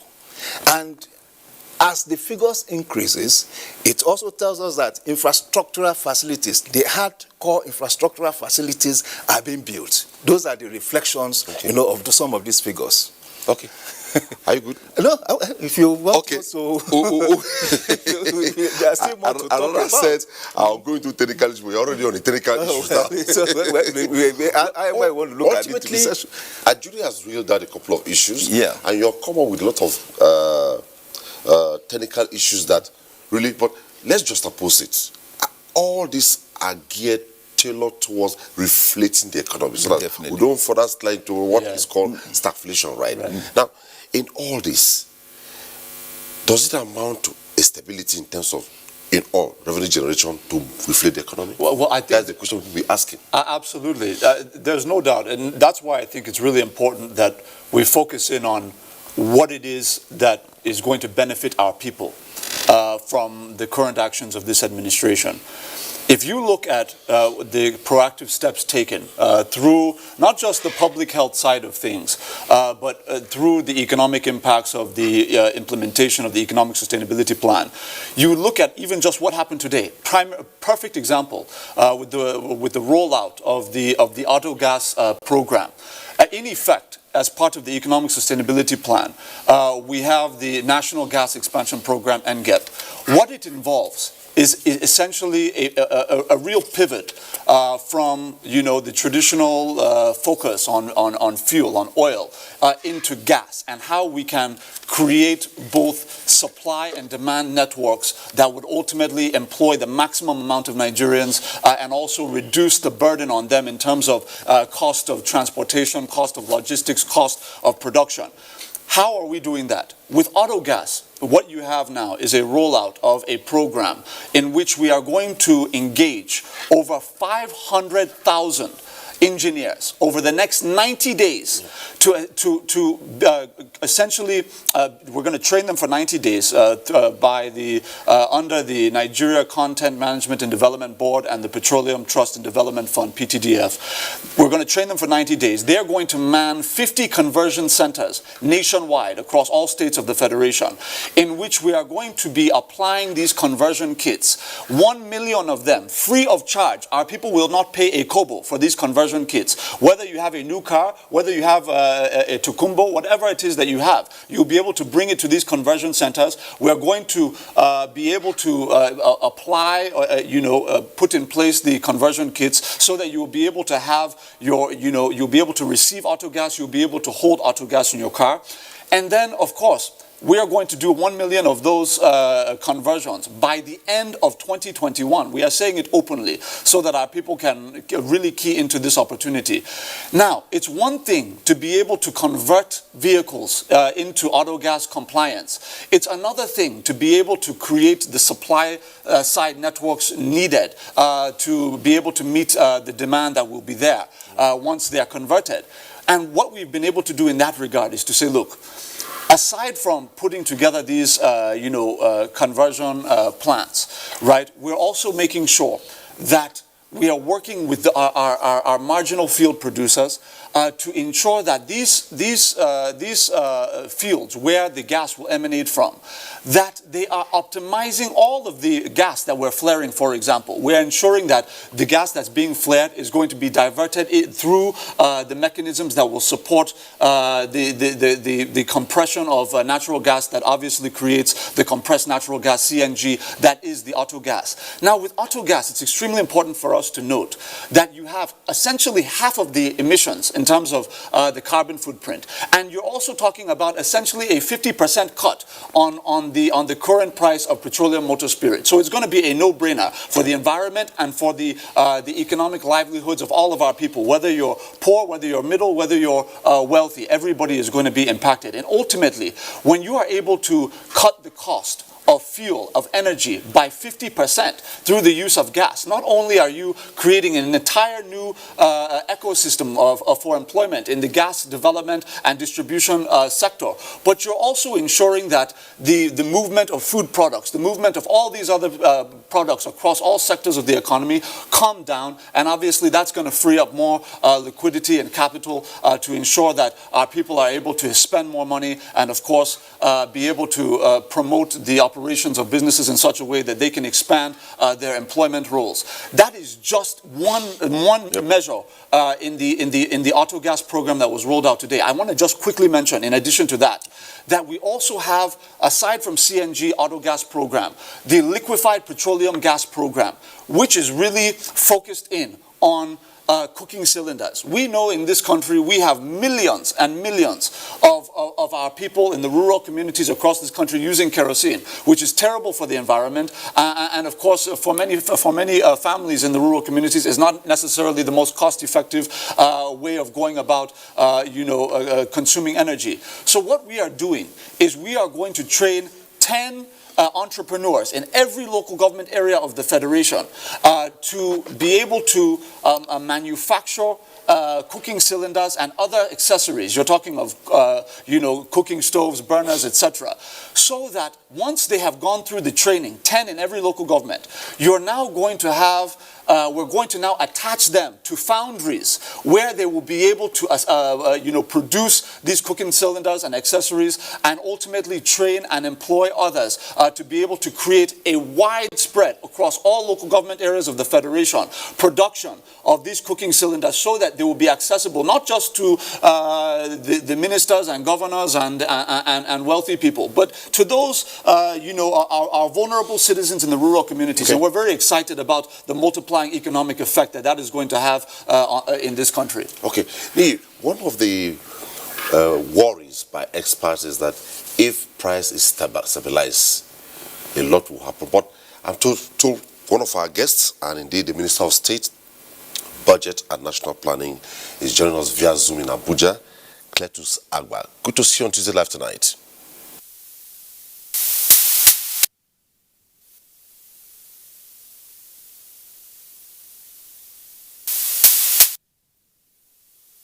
Thank you.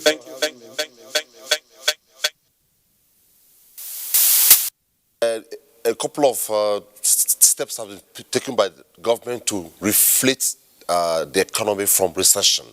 Let's hear from you what you have in place.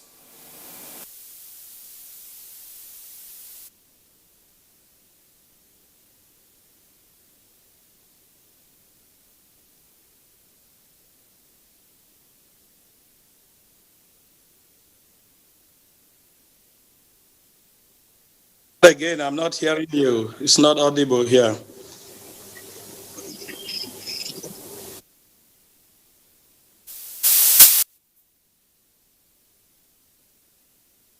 Well, it seems the audio connection is not favorable right now. As soon as that is done, we'll get back to him. I'm also told that our guest in Kaduna, Muhammad Mutaka Usman, Professor of Economics, is also joining us via Zoom in Kaduna, Azaria. Hello, good to see you on the program.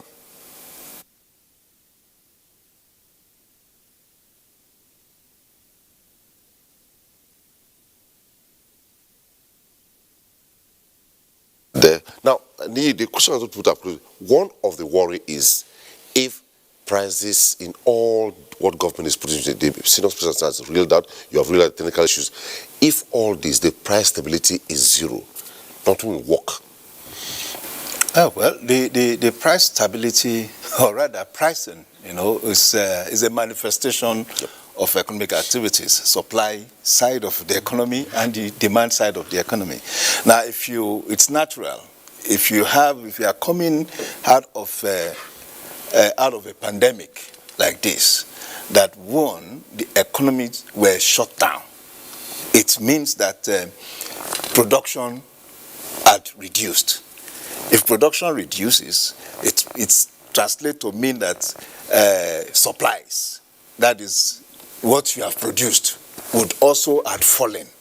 And because the number, if you were producing 1,000 items before, and you were only able to produce 200 items, it is just natural that your demand would likely to be higher than the numbers of items you have produced. And because of pressure on those little items, prices will go up. But it's the correction, of that scenario that is important. And that is why you are talking about reflecting the economy. Yes. So reflecting the economy in this essence would be about providing funding and, of course, incentives to the production arm of the economy. And not just the production arm of the economy, also to the consumption arm of the economy. And that is why the Survivor Fund comes in.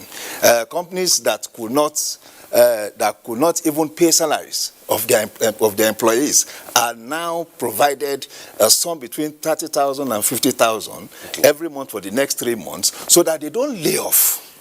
It becomes a critical situation where companies could not pay salaries and they are forced now to lay off their staff. It means the unemployment market becomes more populated. Okay, let me just hold you there. I hear the signals with the Minister of State Budget, National Plan is back. Let's see if we can restore that and sustain conversation with him, because it's not likely to be with us all to the program. Once again, Honourable Minister, good to see you on Tuesday Live. And the question basically is, what are those things in place, policy-wise, that are geared towards reflating the economy?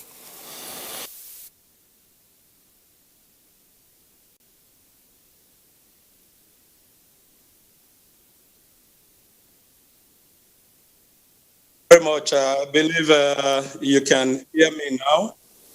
We have quite a number of programs that we have put in place to reflect the economy.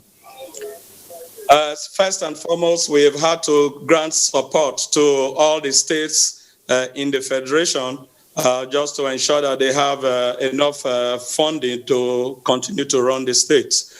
So the bailout funds that they were given initially, the interest and prepayment that they ought to make, we have had to work with the central bank to get a moratorium for them, and payments are going to start from next year, say about April.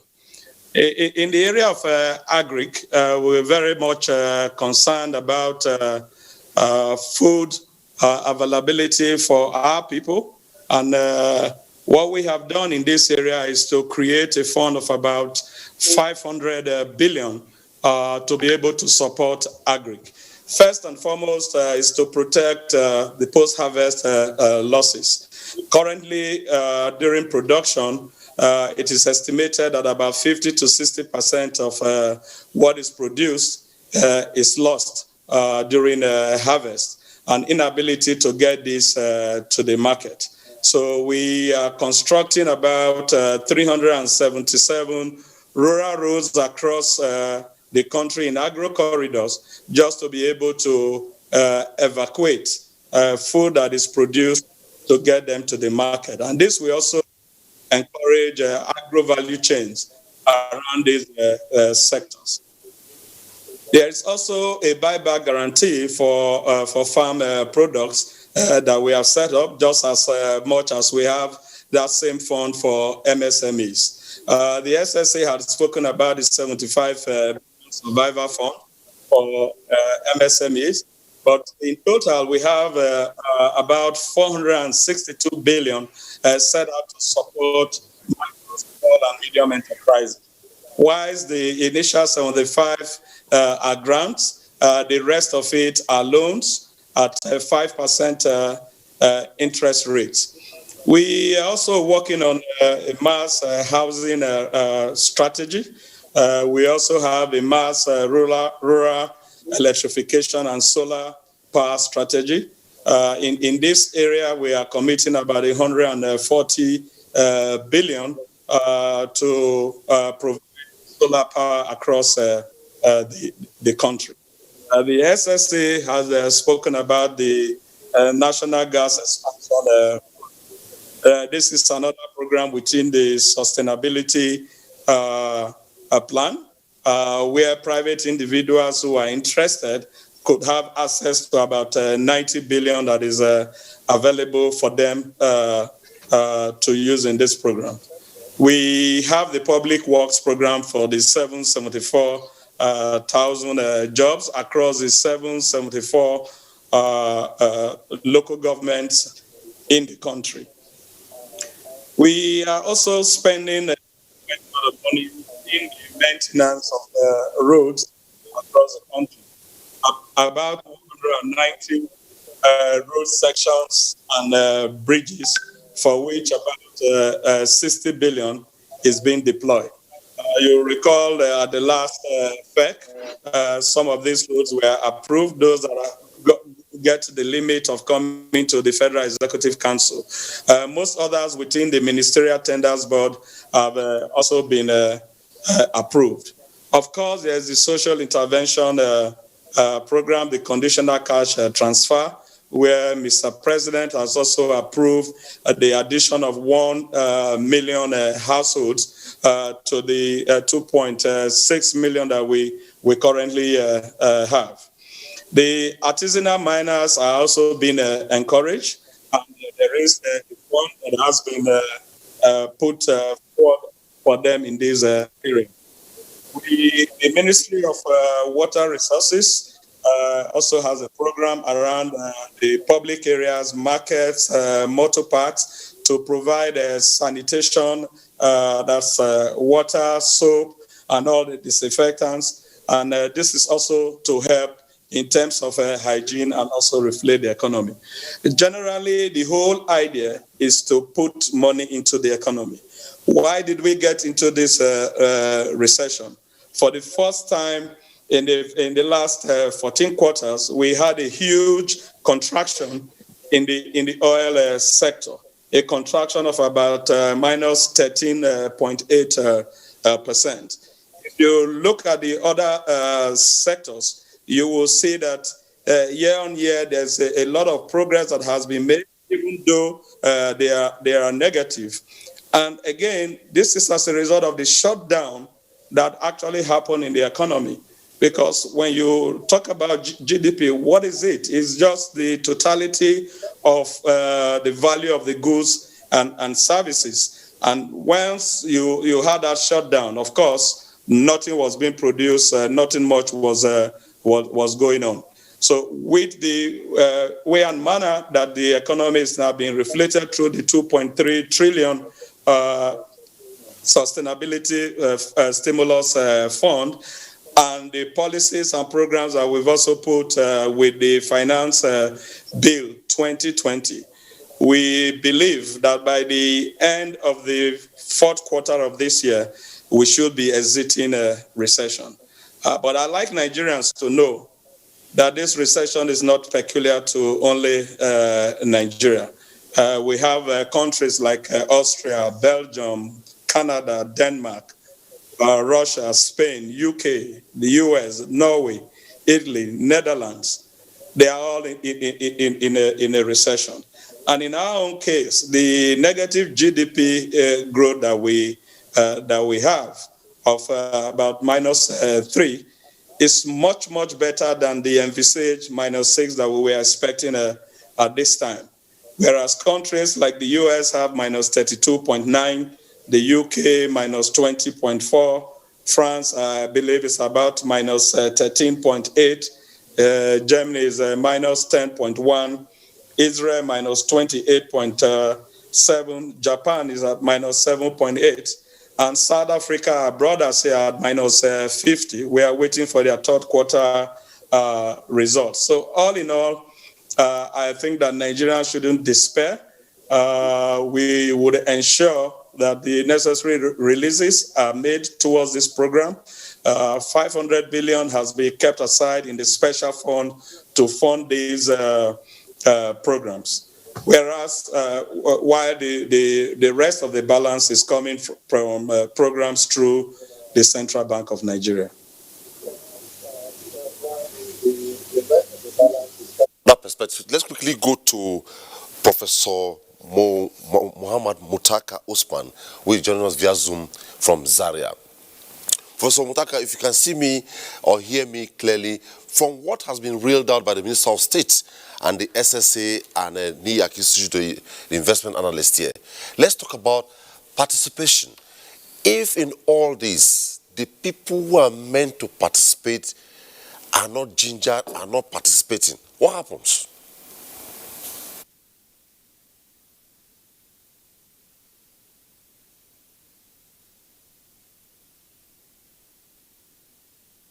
Thank you for having me. I hope you are hearing me very well. I think that's the problem we have in the country. But basically, the policymakers has reduced themselves to only listening to,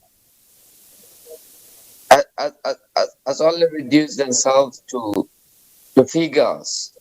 I want us to look at beyond the numbers because yes, there are interventions, and interventions are meant to ginger the economy. But the figures they are rolling out, when you go to the real sector, when you go down to the society, you find out the two different disconnect between the numbers and what they are saying in government. For instance, in the entire northwest, in terms of Agric, because of the insecurity, there is nothing you can do about it. The outcome is devastating because they were prevented from going to the farm. Some of them that were able to go to the farm could not evacuate the produce. So the intervention is more on paper, not on the ground. The second issue is that, yes, recession is a normal thing in all economic activities, that there should be downturn in any economy. But what do you do to maintain that economy to former level of productions? Simply GDP numbers does not reflect what the economy does once you don't go to down to the people who are supposed to justify your intervention. The third thing is to look at, yes, Nigeria has the potentials. Does that potential reflect within the numbers we are touting? If you take the level of unemployment, despite the long intervention, the social interventions that they were doing, they were saying that the numbers are reflecting in that. What is the outcome? The end of SARS crisis is justifications of these kinds of numbers that we are dishing out in most of the cases, because people are dissatisfied. People are not employed at that level. So in a recession, the benchmark of recession is that there will be high unemployment, and that's what is reflected. If you check the Nigerian Bureau for Statistics numbers, it shows high level of unemployment in the country. Yes, I can hear you very well. Can you hear me?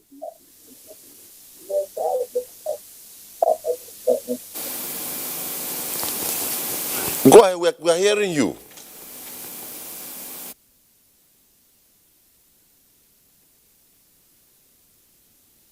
In that context, for any intervention to succeed, there must be an intense follow-up in terms of the feedback. What do we get from that intervention to do? And social intervention normally are not sustained plan. They are not sustained plan. They are stopgap measures in which you have to have national plan. I had to give it to the Ministry of Finance and National Planning. Yes, they have started the process of doing a national development plan. But that does not mean that at this level we can say the economy, yes, we can go out of recession by numbers, but the real economy does not reflect that the numbers we are seeing. So, Muhammad Mutaka Usman, we'll come back to you to sustain other angles. But back here, Professor Mutaka has raised a couple of points. Let me hinge on just two. What feedback mechanism to ensure these things are working? Sustainability. Let me take you on sustainability. Thank you very much. Well, first of all, it's wonderful to hear from the professor, obviously an alternative perspective. And I think it's really important for us to understand that the easiest thing to do in an economic recession in any country in the world is to speak to cynicism. Why? Because there's suffering, because there's economic loss, because there's difficulty. If there wasn't difficulty, there would be no need to bring in interventions and stimulus packages and all the things that you see going on around the world. We know there are difficulties, but we want to be very clear about the fact that even though there are challenges, these challenges present opportunities, and they're real opportunities, and we are really taking them. So when we talk about, for example, the pivot from oil into gas, we now have an opportunity. When you have rising oil prices, for example, you now have impetus, you now have buy-in even from the public to be able to get those conversion kits into their cars and make sure that we create this alternative gas development and distribution, this off-take ecosystem that we're talking about. We see that as a major opportunity that we're going to walk away from this recession with. That's just one. If you look at, for example, what we're doing in, the Honorable Minister mentioned what we're doing in power. Right now, we know that we have, you're talking about the bulk of the nation's informal economy being in our rural communities across the country. These are off-grid communities, communities that are not on the traditional power grid. We now, through the Economic Sustainability Plan and through the investments that President Muhammadu Buhari has painstakingly made at a time of economic recession, at a time when money is hard to come by, he's now been able to put together a plan that is going to provide 5 million solar home systems for 25 million Nigerians living in rural communities across this country, targeting rural farms where you have a situation where, as the Honorable Minister mentioned, you have post-harvest losses, not just because of poor road infrastructure in terms of transporting your goods from farm to market, but also because of another factor. The lack of rural electrification has led to a scenario in which in these rural farms you do not have refrigeration capacity to be able to maintain your goods even after you produce them. We are now targeting these solar home systems, for example, in these rural farms so that they have the refrigeration capacity to drastically reduce post-harvest losses. Even as we are investing massively in having our youths going out to reconstruct rural road networks, as the Honorable Minister also mentioned, to be able to also cut down the cost of transportation and logistics for farmers across the country, and of course reducing post-harvest losses in the process. It's also important to note that within these interventions, the President and his team, of course, this plan engineered by His Excellency, the Vice President, Professor Yemi Osinbajo, clearly envisaged having multilateral partners, because they not only sought out but have embraced multilateral partnerships so that there are multiple eyes watching the process, so that when we talk about, it's one thing to talk about a plan, it's another thing to implement it, especially given the history within this country. Understanding that, this President and Vice President said, look, we're going to bring on the World Bank, we're going to bring on the U.S. Agency for International Development, USAID, we're going to bring on the UN's Sustainable Energy for All program, and they are going to not only make fiscal contributions to the project, but because of the fiscal contributions and their partnership, they're also involved in the project oversight of implementation to ensure that when we say our people are going to have 5 million solar home systems to give them sustainable energy, not just in their MSMEs, not just in their farms, not just in rural hospitals and rural schools, but in their homes, that they are actually going to get those 5 million systems. So I think anybody who is suggesting, because anybody can make a generic claim that we're just talking figures and it's not on the ground. But if you ask the 500,000 young people who benefited from N-Power, and the additional 400,000 that we're adding in Batch C, and then of course the President has just approved the expansion of the N-Power program from 500,000 up to 1 million in next year, and it's captured in the 2021 budget. The President also very graciously approved the expansion of the homegrown school feeding program from the current 9 million school children, who you cannot tell me if you go to those communities that their families will not attest to the interventions of this government. It's not on paper. From 9 million up to 14 million. He's expanding it by 5 million children on the homegrown school feeding program. He has also, again, expanded the conditional cash transfer program by 1 million households. All of this is to not play politics or speak grammar. It is to make sure that our people, wherever they are in this country, are benefiting directly from the resources of this country. Okay, I told you at the beginning of the program, at some point we'll take reports. Now, the other angle is benchmarking and feedback.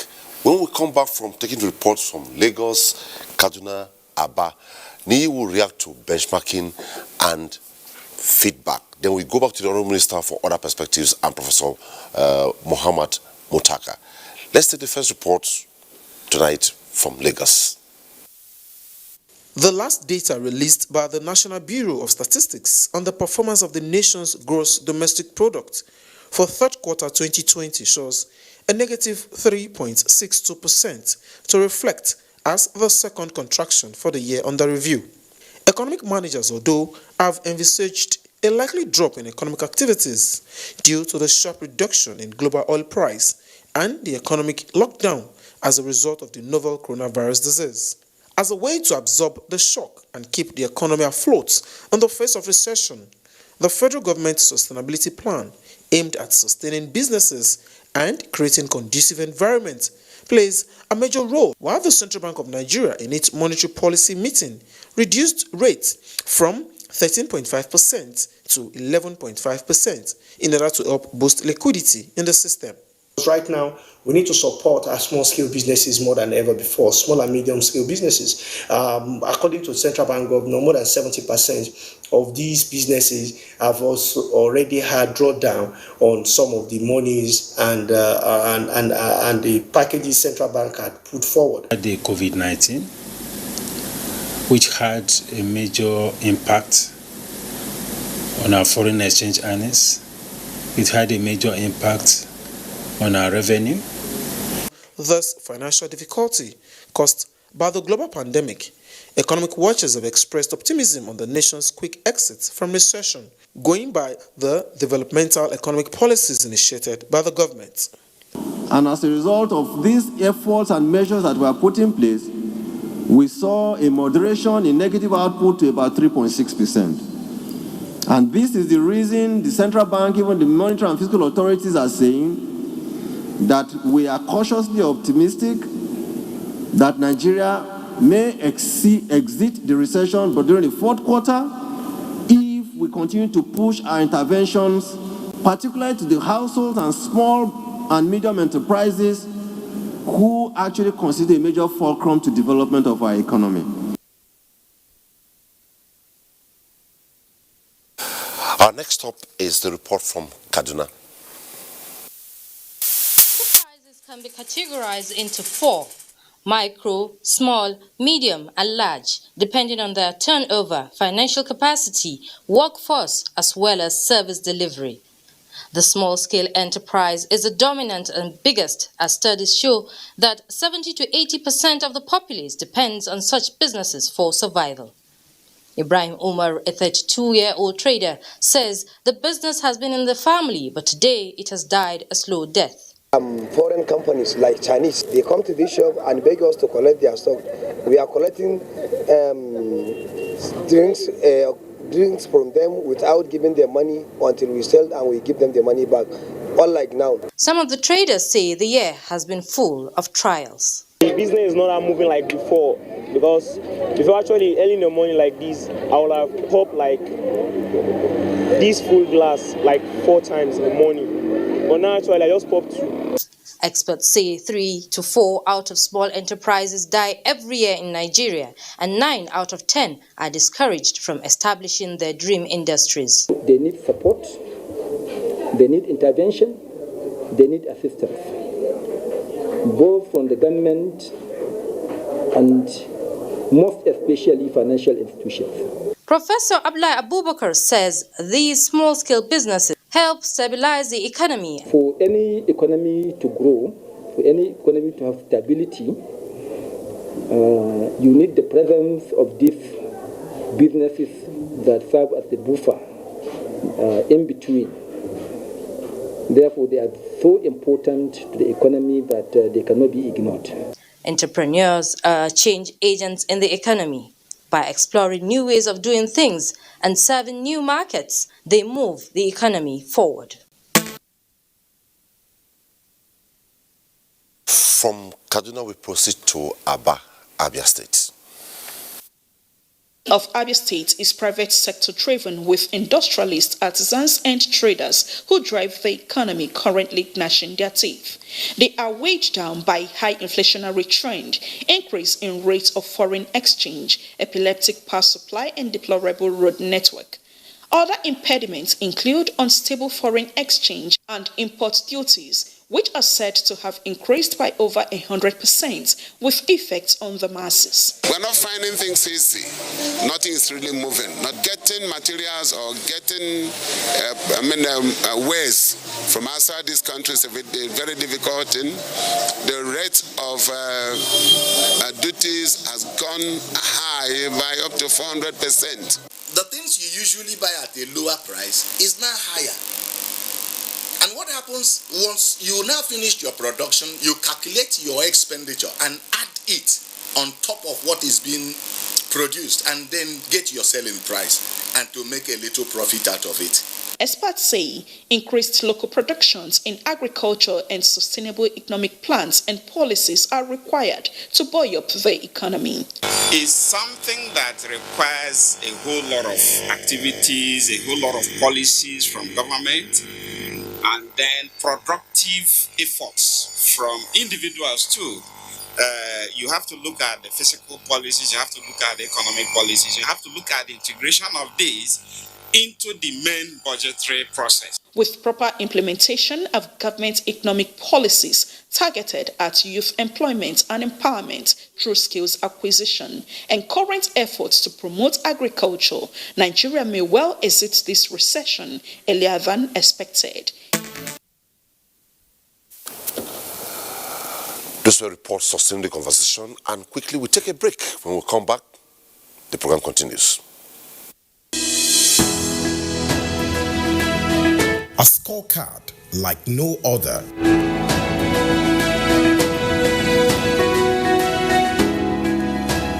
Government has put in place measures and initiatives principally targeted at youths, women, and the most vulnerable groups in our society. These included broad plan to lift 100 million Nigerians out of poverty in the next 10 years, the creation of 75 billion naira National Youth Investment Fund to provide opportunities for the youths, and the Micro, Small and Medium Enterprises Survivor Fund, through which government is A. Paying 3-month salaries of the staff of 100,000 micro, small and medium enterprises. B. Paying for the registration of 250,000 businesses at the Corporate Affairs Commission. C. Giving a grant of 30,000 naira to 100,000 artisans and guaranteeing market for the product of traders. These are in addition to many other initiatives such as farmer money, trader money, market money, N-Power, N-Tech, and N-Agro. These and more in spite of a recession and a global pandemic.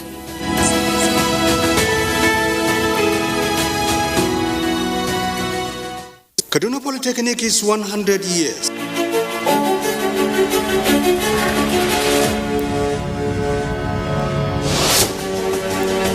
Centenary celebration, the institution is organizing events which include presentation of papers and inspection of the first Department of Survey established in 1920. Chairman of the occasion, Alhaji Yusuf Hassan, former Chairman, Governing Council of Kaduna Polytechnic, Guest of Honor, Executive Secretary, National Board for Technical Education, MBTE. Chief host, the Executive Governor of Kaduna State, His Excellency Malam Nasur Ahmad El-Rufai. Other invited guests include Vice Chancellor, Kaduna State University, Rector, Nuhu Bambali Polytechnic Zaria, Surveyor General of the Federation, Director General UNESCO Nigeria. Date, Wednesday, 2nd December 2020. Time, 10 a.m. Venue, Main Hall College of Environmental Studies, Barnawa, Kaduna. Announcer, Kaduna Polytechnic Management.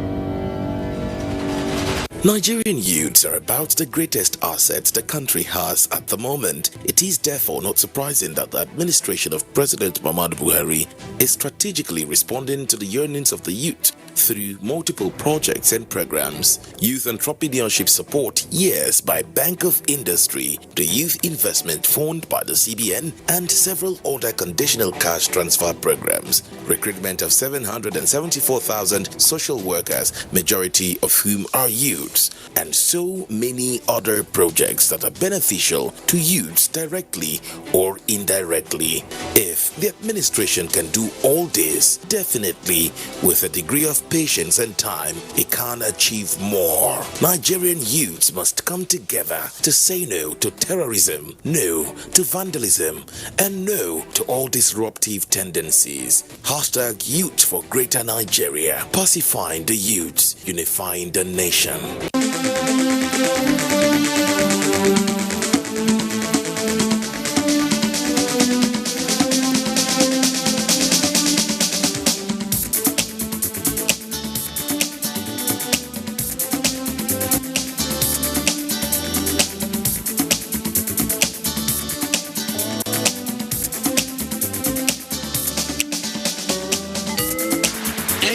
TA Tuesday Live, a network issue-oriented innovation talk show. Thanks for staying tuned. And a recession national plan to reflate the economy is the focus tonight. And before we went on break, Professor Muhammad Mutaka raised a couple of concerns. The SSC on Public Affairs has reacted to some.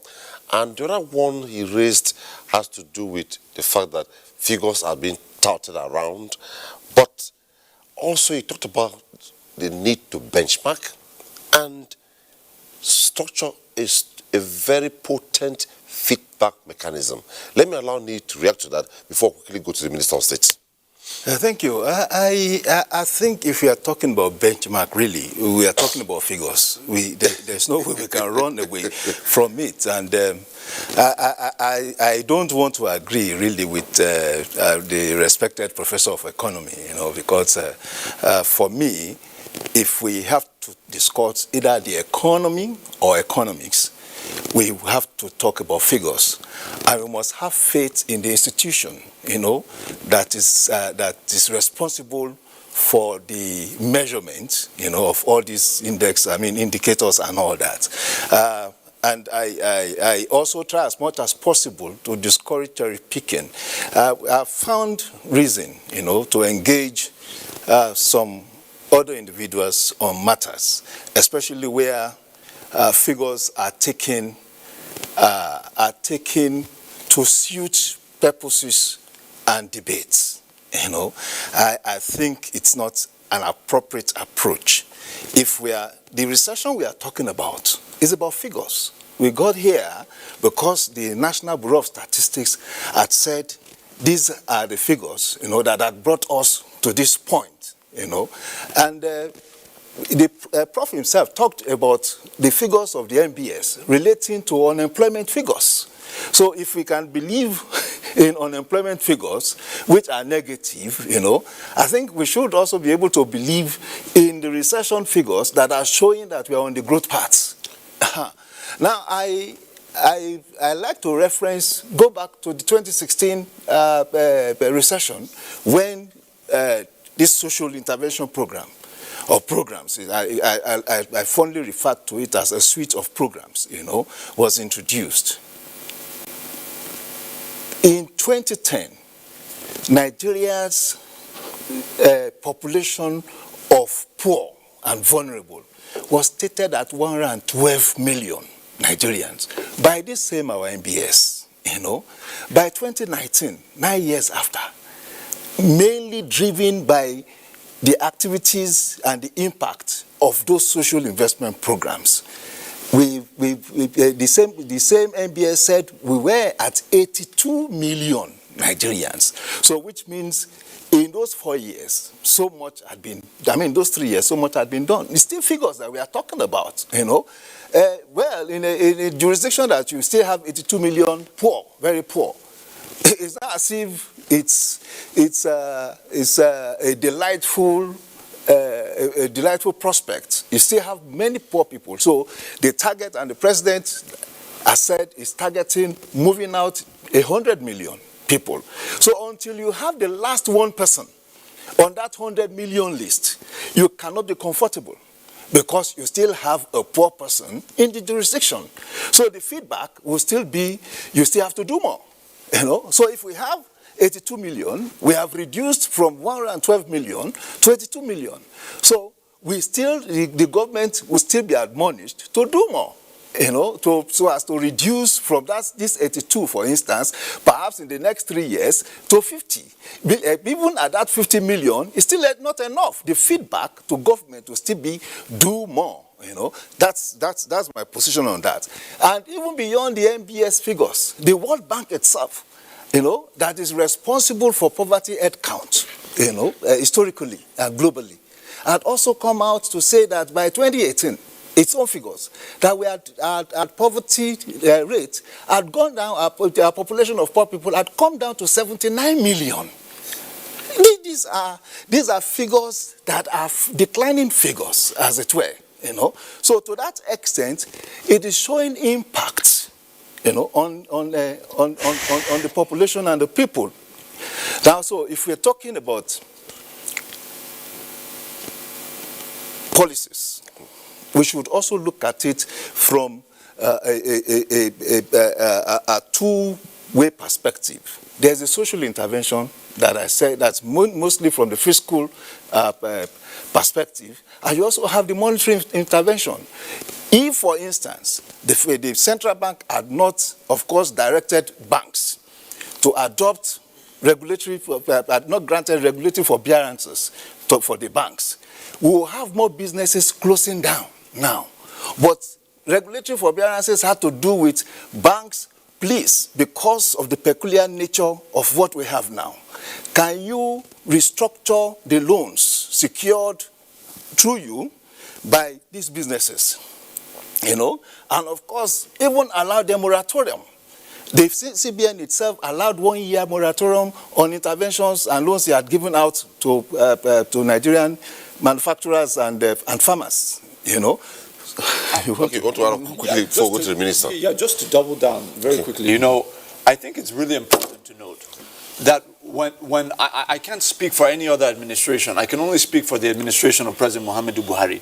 When we say we are going to, expand a program, we are able to say we are expanding a program because a program exists. There's something on the ground to show for what we're talking about. Okay. So for example, now, if we talk about access to credit, for example, we know that before this president and this administration came into office, to get a facility from anywhere, whether private, central bank, whether it's your deposit money banks, you know the kind of interest rate you will look at. You can't even begin to start the process, not to speak of finishing the process.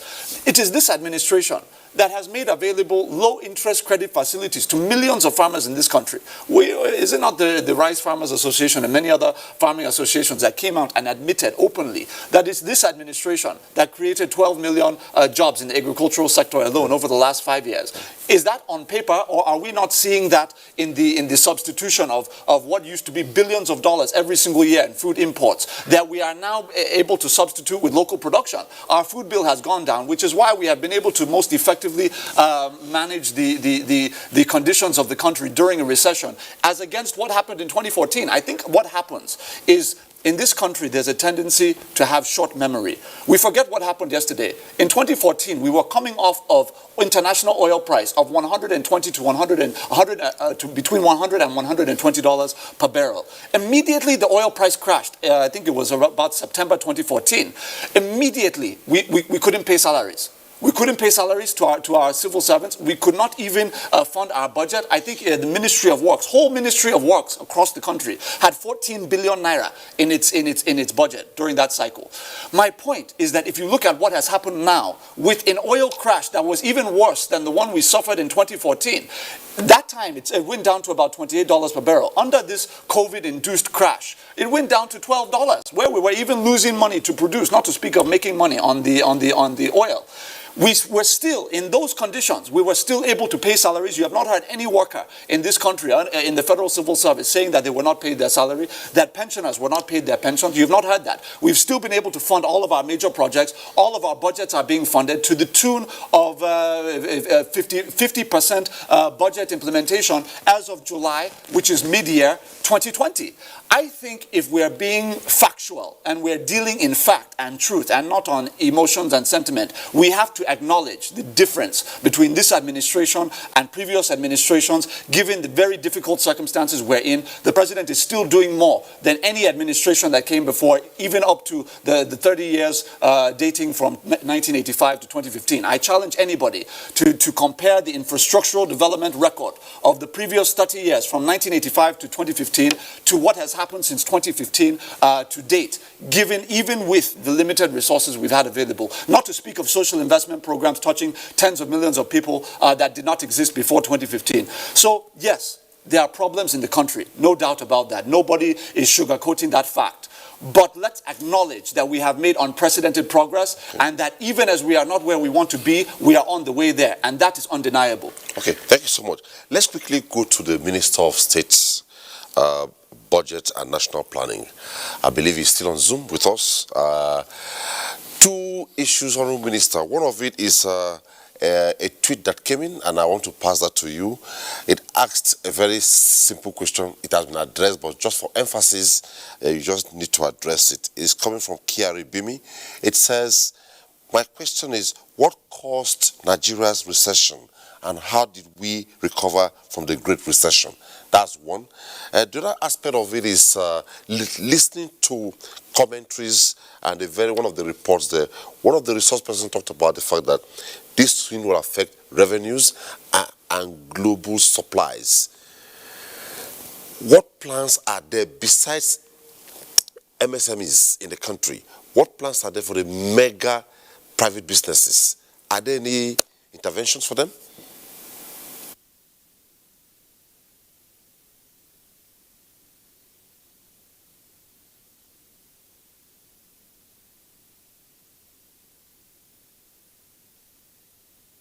Last question.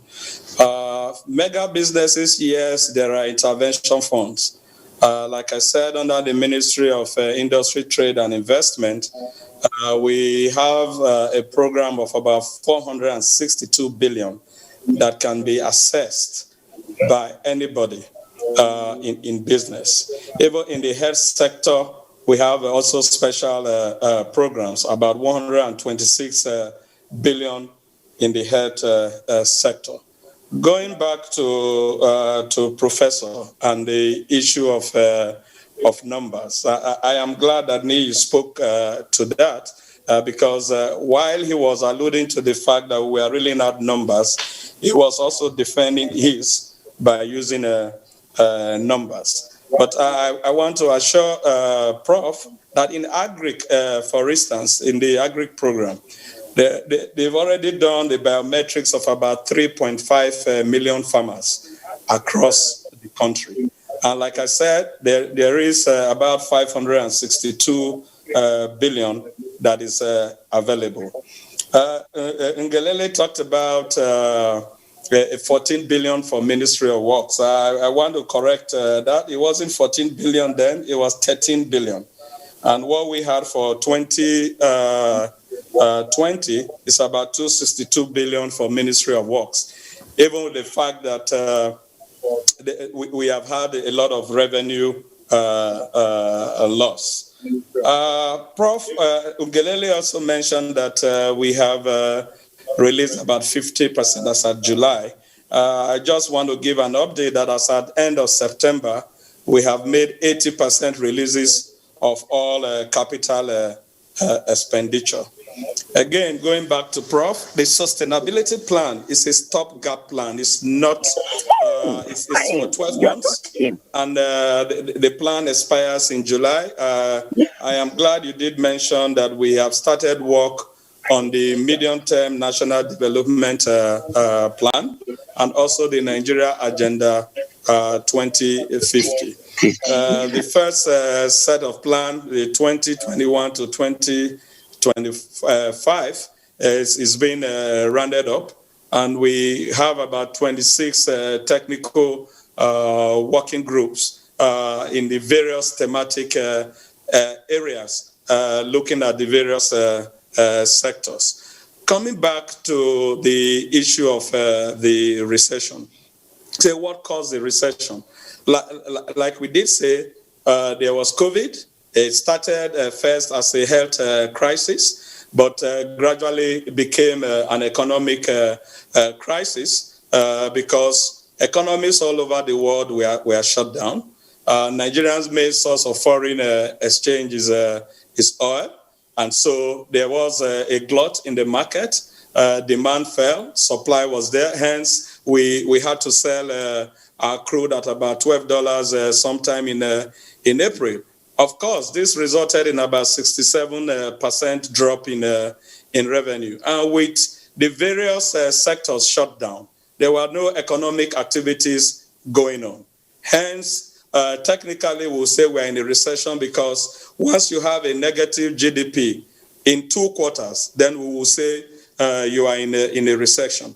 But in a clear signal of improving economic conditions, 17 activities recorded positive real growth in the 3rd quarter compared to 13 in the second quarter. At the same time, 36 of the 46 economic activities did better in quarter 3 compared to quarter 2, 2020. Like I did say, the main area where we really lost it was the slow economic growth in the oil sector, which contracted by 13.89% year on year. And this is the largest decline in this sector in the last 14 quarters. So all in all, like I said, I think we are doing well. But again, I want to assure Nigerians that with this sustainability plan and indeed our budgets going forward, we are strengthening our monitoring and evaluation mechanism.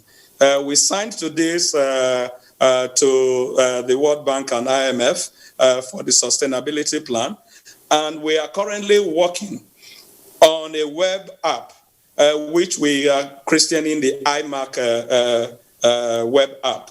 And this has geospatial capabilities that Nigerians can download on their phones, on their Android phones, and help us to monitor projects across the country. Because we believe that citizens are the best to tell us the quality of the roads that we are building, the quality of the rails, the hospitals, and whether work is done or not. And because of this geospatial technology that is involved in it, a citizen can take a picture and it will come to us with the latitude and longitude of that project. So it tells us on the face of the earth where that project is with pictures. And with this, we are able to do more effective and efficient monitoring, even though there will still be the human side of it where we have to do visitation to projects across the country. Thank you. Okay, let's go to Professor Mahmoud Mutaka Osman. Now, looking at this, I imagine the whole thing, the centrality. What should the state government be doing? This recession is about Nigeria, but there's this centrality about the entire thing. What should the state governments be doing? And also, is it also possible that you have said a recession is a normal thing? Is it also possible that during a recession, we could pick opportunities within all these difficulties?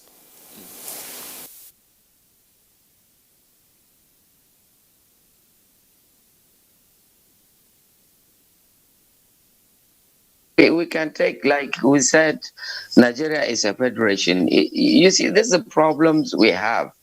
We have institutions. For instance, the national planning is supposed to coordinate the national planning process within the state. That is what is called National Planning Board. We're supposed to meet with all the states because the macroeconomic policies is its exclusive list. So therefore, you have to coordinate those with the states. But the National Planning Board are not meeting to take, because it's chaired by the vice president. So therefore, that body will now coordinate the process of macroeconomic policy within the federation, and you get out of recession.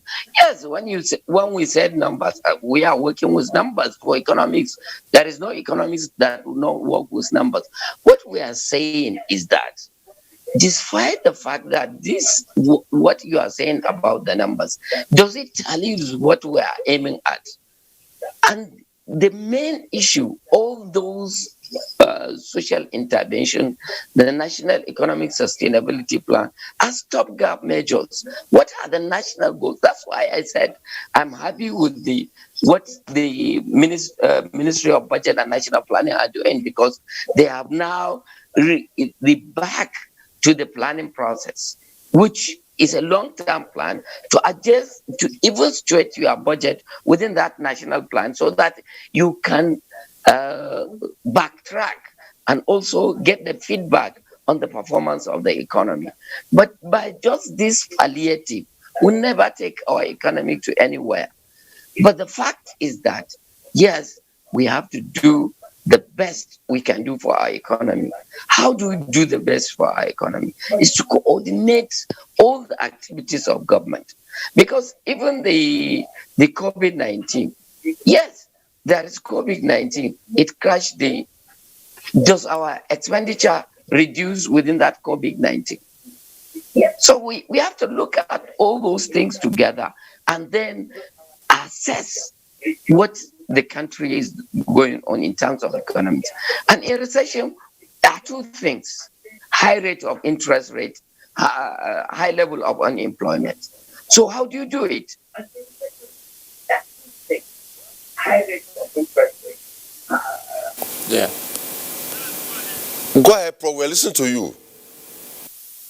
So for that, you have to work hard in terms of coordination, in terms of can I quickly respond to Prof on on that basis, you will say that coordination within the economy in terms of the monetary policy and the fiscal policy can come out with the basic things that are required in terms of moving the economy forward. In terms of all those palliative, because you have to address the real sector. The real sector is the ones that, because the rate of interest rate will not allow individuals to borrow, despite the central banks are doing their interventions in terms of those sectors. But it's not enough, because the money market will not respond to that as it were. So also in the stock market. So the housing market also must be reflected within that context. So in a whole, there must be a coordination between the monetary policy and fiscal policy side, and in such a way that the state are brought in. Because if you want to expand the economy, the state can bring you back, because that policies would have to reflect both the state level and the federal level as well. And therefore, at the lowest level, where the economy can pick up at the local government level, there has to be reintegration from the local level, whereby they can move. Therefore, without that, whatever you do at the surface will not go down, and therefore the level of poverty will continue to increase. The numbers are there. Thank you. Please go to the Minister of State's Budget and National Planning. I indicated to respond to one or two issues raised by the Prof.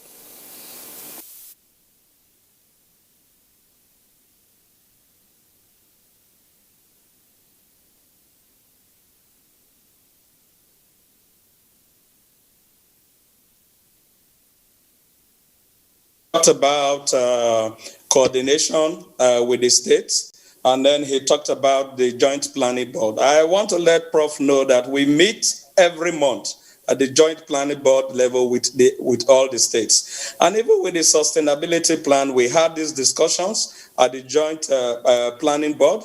We engage the Governors Forum. We had discussions at the National Economic Council. At the current, with the current medium-term national development plan going on, all of the states are involved in the 26 thematic groups. They have 2 representatives each.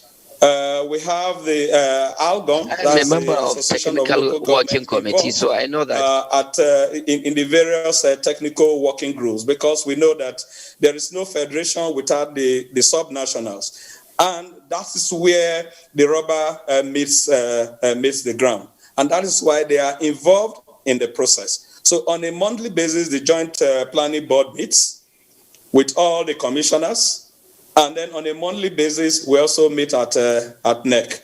With the Vice President only attends the National Joint Planning Board meeting once in a year after the technical sessions have been held. But he's involved, he's the chairman of NEC.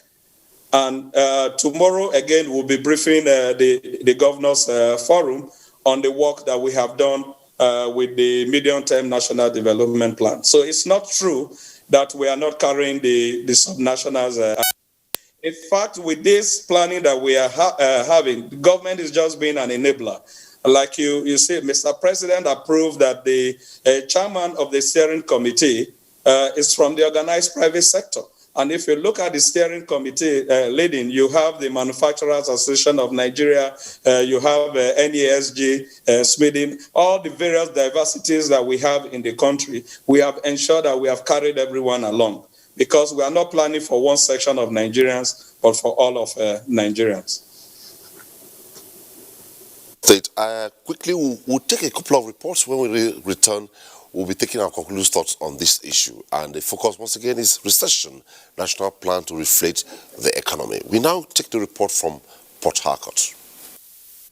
Amidst the current economic recession ravaging the nation's economy, Nigerians have prescribed a host of policies as necessary measures to jumpstart the economy.